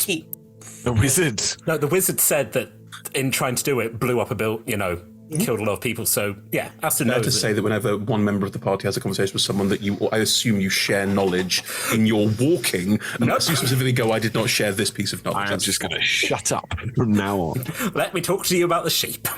There was a conversation as you walked around that we do not need to go into again. No, I think we've got 10 minutes. We can... I didn't realise. And yes, Mern Stern will look across at Adan, who will also I was given the impression that these are more objets than practical magical devices. Who told you that? Was it a wizard? Because apparently they're just not good people. Oh. Not please? You were saying something? No, mumbling only, sorry. Not true. Not specifically. No, there are... Everyone knows the myths and the legends, and, I have no particular interest in travel of this kind. I do have a collection of rare artifacts, and Stern and I have been talking about combining our collections together, so we both invested in this item. I don't think we need yours. I mean, if it's not glowing, we definitely don't need yours. Then what do you need? Did it come with any information? No, not specifically. Where did you get it from? There's one of the sellers, the art dealer. What was the... Atlas isn't going to know that word. What were you going to say? What is the provenance of it? Could we maybe talk Lovely to the art dealer to see like where they got it from? I just don't see why not. Just, I think it would be good from our perspective if you didn't mention our names as part of the conversation. Just I've entirely forgotten all of your names already, so that will be absolutely fine. They look affronted. I think that was said in jest. Bud from sort of near you, I suppose, go. Just a little giggle, like, meh. Keith snorted. Well, that's rude. Sorry. I'm sure Rustam knows your names and can mention them if you'd like. Okay. Sure. So I had asked her, and like, yep. Social graces, not Astel's strong point.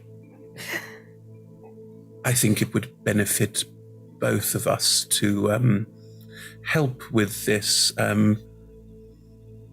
Devanine, I think it is fair to say after this that little favor I owe you might be covered by it. Do you agree? And from next year you get... I think that seems a fair bargain. Good then. Well, we'll leave you the information, and I don't think you probably need much of us anymore. You can excuse us. If we find out how to charge it, do you want to know? No. I mean, it sounds fascinating conceptually. It might make for a good art piece. Or maybe not. I don't know. Rustam imagines a gallery just exploding. And like, yeah, no. Yeah, totally. You said you had a collection of other artifacts that were to do with planar travel. Oh no. No, just important historical artifacts and objects that are fascinating. Like, looking at you with a kind of, you want things that do stuff? What? There's The no concept of having things for having things? What is this? No. Yeah. Excellent. No, that's not our interest. Anyway, if that would be all, they will get up and they will sort of politely go, but with a certain amount of like feathers ruffled, you know. Stern will sort of hop off the chair and go, "Thank you very much for the tea, as always. Greatly appreciated. See you later for bridge," and we'll just meander off and One of them, what as you said, was the one who like shook my hand and was like, said anything. Yeah. Remind me of their name. Zelny Kinemalm, because I have an issue. Yeah. I sort of like, as they go past, sort of like, Zelny's not leaving. Zelny's Oh no, okay. I was going to be, like, hey, I remember you, but Zelny hasn't been spoken to at all yet. Has no one sitting there with a cup of tea going, Did I say something wrong? I mean, you were honest. You won't remember their names. You just get from Zelny. Very amusing. I think they just expected that you would have remembered their names. I don't know why they assume that, but people of our station tend to have a somewhat elaborate sense of self-worth. They're very important. They have a lot of artifacts. Don't you know? Anyway, Zelny's also here. At that point, I'm like, Zelny, good to see you again. Yeah, so I don't quite see why I'm here, to be honest. I've just I haven't collected any silver keys of any kind. I don't know much about them at all. It's a passing historical interest at best, Couldn't possibly say anything. Zelny, you and I both know that's hogwash. Well, couldn't possibly. Yeah. Why don't you answer some questions of my friends here? And, well, we'll just keep upping that tab, shan't we? Quite right. Yes. What would you like to know? I'm something of a historical scholar and aware things, and you seem to be particularly interested in using a silver key, which, as far as I know, has only been done about 4, maybe 5 times in the entire history of Coalhearth, and has never ended well. So, I'm really sorry to interject. I know this is not really my conversation, but you said that the key that you were after was one that was glowing like it was going to explode? And has historically exploded in tellings. We're not technically looking for a specific one. We're looking for how to charge one. Because you want to make it explode? No, well, so we got here with the silver key, but it kind of disintegrated with the person that brought us here. And that's the only way we know of how to get home. So I guess we're trying to find ways to get home, and everything that we know of says that it has to be charged, because plain keys are just plain keys. We are going to do it far away from anyone and anything, though, because as we understand it, the last time someone tried it, they sort of disintegrated a lot of their friends. And also possibly exploded some building? Yes, fun. The High Priest was talking about 80 years ago, which does imply that it's not a thing of once coal disappeared, that the barrier's shut. It's been an issue. That's always been the case. It's part of the makeup of the plane itself. All energy, as far as I can tell, being from a plane that is closed off, which is frustrating, I'll tell you. Energy on our plane is cyclical. Anything that is created then cycles back into itself. So all magics that would allow you to do things outside of our plane of existence are unable to function because they can't go anywhere. There's just nowhere to go. You cycle back in on yourself over and over again, you see. And as I understand it, things can punch through and get in, but getting out again is a much bigger conundrum. Right. Fascinating. When things go out, and I appreciate you might not know the answer to this, and they make big punchy holes, do they take some of the magic with them from the universe? We don't really know, because whenever these keys have managed to be charged, and charging them as I understand it, and being, something of an expert, but not a scientist, of course. There's a certain amount of energy that exists outside of our plane of existence, which is all to do with other planes and their interactivity. And we just don't have it here, so the only way to acquire it is to use very powerful magics to, punch a hole in our reality to draw it into it. And that seems to have deleterious effects on everything. What if someone punched a hole and coal sort of fell through? Or was sucked through? You said... Is that blasphemy, or that seems like it's a possibility? It isn't a very religious room, but I take your point. You said you knew of 4 or 5 instances of people actually using charge keys. Can you talk us through them and what you know and when they happened? Well, in nearly every case, it's the same thing. A key was used to try and leave, or a key was used, so we know, and there was a dramatic reaction. Buildings destroyed, swathes of death, destruction, plagues in some instances are blamed on a silver key as well, although, frankly, that level of complication is beyond my ken. But they're clearly objects where even the ability to do anything with them carries such a weight of responsibility and such a weight of personal responsibility that they could have extreme effects on our own world.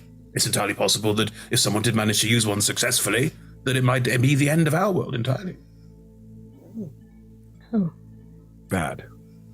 Fair to say that we appear to be a sort of cosmic sinkhole, which is disappointing. It's also not exactly a charming thought, but there you have it. His character. I mean, there is a further conversation about considering Cole's own, because Cole made Coalhearth in the way that they wanted. It was their design and their plan, and their design clearly intended for it to be cut off completely.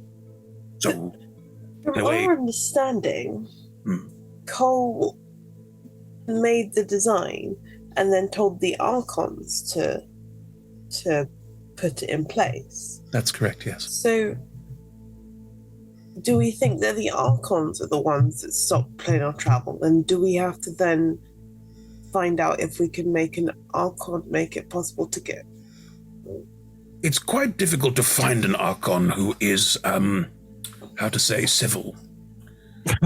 They've all got very specific drives and things that they want Kolhath to be, and I suppose they're probably more keenly aware than most how limited their ambition has to be. They can't go anywhere else. Would there be a specific one who had been in charge of locking things off that you might know who that is? I mean, the only Archon who had specific interest in traveling, if you will, to other spheres or dimensions, if you will, is Setri, because Setri took the souls of the dead and took them to the heavens. Now the heavens are still within our sphere, our plane, but there was travel involved there that appears to be somewhat planar. That could potentially be a way in, although, frankly, Setri's possibly the worst person to speak to about anything, who had no interest in us unless we're all dead, which, touch wood, we aren't. Wait, no, wasn't Setri the one who doesn't want anyone to die? No, yes. Yes, Setri's at war at the moment. Setri's the Deathless, the head of the Deathless. That's correct. I mean, from what we picked up, the Archons are either the Deathless, the Tumult, or the Bastion, who probably none of them would want to particularly give us information. Well, there are others who are less, warmongering, committed. They're not widely known. I do have some information on them I can share with you. I can, little research I have, I can happily share with you about potentially finding someone you could talk to. I mean, they tend to keep themselves very firmly to themselves for semi-obvious reasons, I think. I'm sure we could find one if you tell us what you know. All right, then I shall. I mean, connected to that, if maybe a dream or a nightmare might have more information if there are. I would be cautious around them in particular. They have a tendency to promise a lot and deliver quite little. Their entire existence was based on giving people what they want, the illusion of what they want anyway. And they are I've never heard of one that has been entirely honest. That does sound like a problem. Is anybody entirely honest? Well, I'd think of myself as generally quite honest, but of course, not entirely. I mean, I just think it's a difficult standard to hold something to, like, tell the truth all the time. I mean, unless it's Cleo, obviously, but most people do fib. I think there's a difference between fibbing and plunging a world into destruction because you don't like the status quo. Is that what the dreams are doing? In some cases, yes. Ow. The one or dreams. The one or two I have spoken to are either very happy to sow as much chaos as possible, or are relatively upset about having their role taken away from them and they want it back. How they think they're going to get that is beyond me. Collecting souls, I guess. I say, quietly needling Tom. Everything is fine. Leo's gone now the needling has started. Well, this has been really helpful. Zelny is a confidant. Someone I hold very dear. And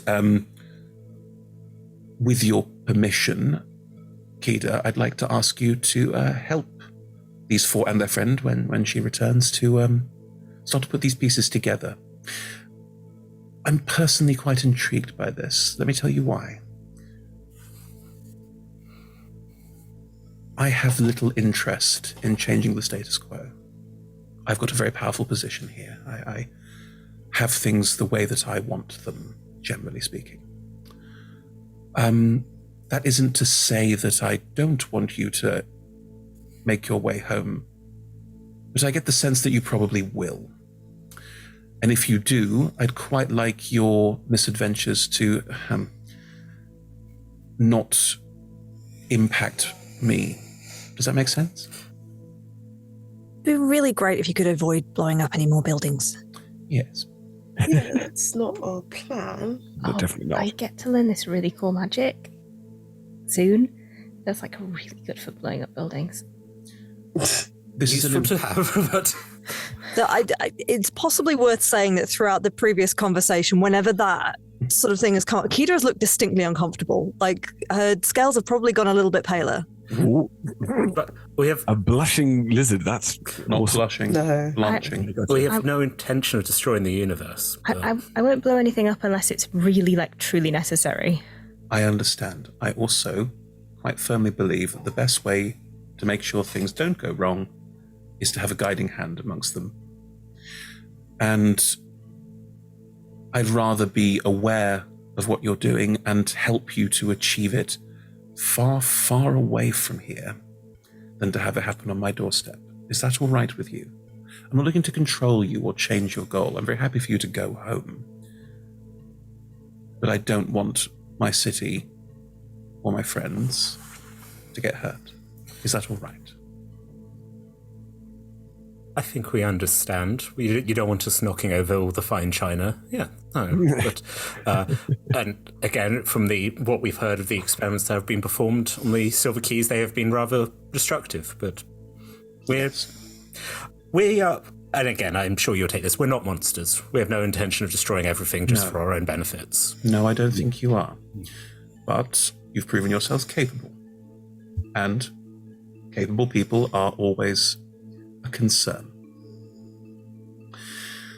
So, if you would like, I'd love Keita to travel with you and help you in working with Zelny here to try and piece this together a little bit, and maybe with the information from Adan and Mern, we can start to piece this together and maybe find out some more for you.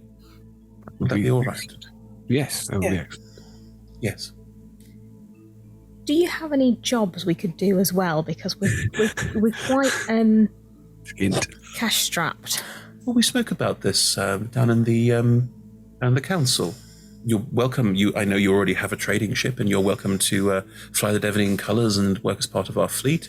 If that's part of your excursions, I'm sure we can find local jobs in the neighbourhood that would require you to go to these places and talk to these people. We haven't decided yet on the colours, but if you need freelancers, that also works. Right. Have your own skyship?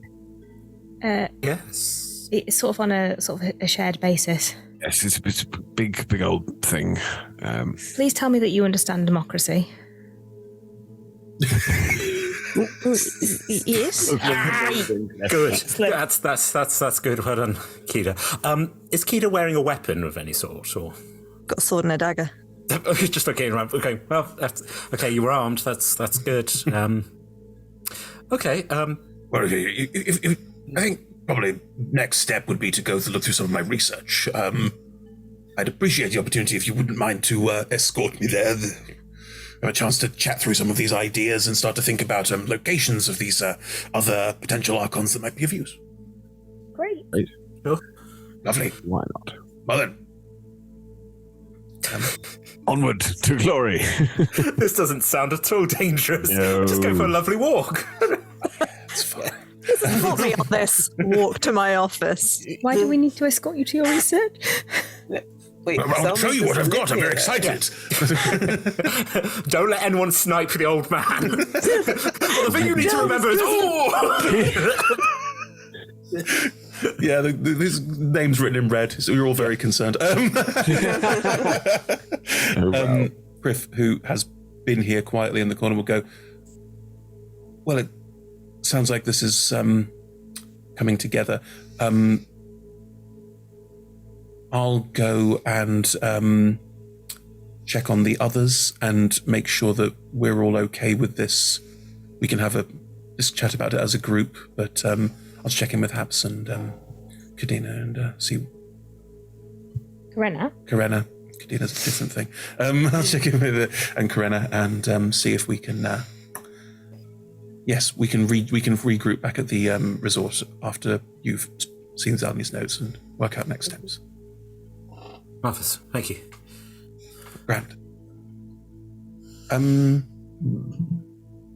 Hey, roll me an investigation check. Can I use my passive? Do you want to use your passive or do you want to roll? I don't know, my passive's 17. Can I roll and see if it's higher? No, it's a roll or your passive. It's your choice. I will say that 17 is not high enough to note. Okay, well, fine, I'll roll then. That makes it a 20, non-natural. Woo! There are times during that conversation where Bud forgot to breathe. Mm-hmm. Interesting. That explains the sandwiches. No need for them. No. Clever. Very clever. Anyway, with that little bit of juicy goss, that's where we'll pick up next time. All the secrets. Were the footmen alive? Oh, interesting. No, that's funny. No. Footmen don't get sandwiches. I guess that's very nice. No, they're not. But Kida's alive. Yes. But Kida doesn't live here. No. Okay. Interesting. And none of the guests ate the sandwiches? But Kida clearly doesn't get that Bud is dead. You don't know. Don't tell her. She'll be so sad. As soon as that was going to be my first question as soon as we stopped recording was, do I know? Yeah, somehow. Okay. No. Oops. No, you don't. What are you giving her sausage roll? Because I don't know. Yeah. Anyway, folks, wrapping up. Blah. Thank you very much for joining us, everybody. Hope you had a lovely time watching our little show where we had a very silly 3 hours, I think it's fair to say. Some deep story plot points and some silliness. But yes, thank you for joining. And yes, we are on every other Monday. We play in, what's it called? In Cycle. Tandem. We play in tandem with other shows set in Faerun with more of a classic world, but this is our ongoing, running homebrew campaign, which is why players react very, very weirdly to. That's what it is. Yes, that's why. We're always so serious the rest of the time. Yeah. But yes, you can catch us on every other Monday. And I think our other Monday show at the moment is probably Lola's show. Might have got onto Josh's show. I'm not sure. What is time?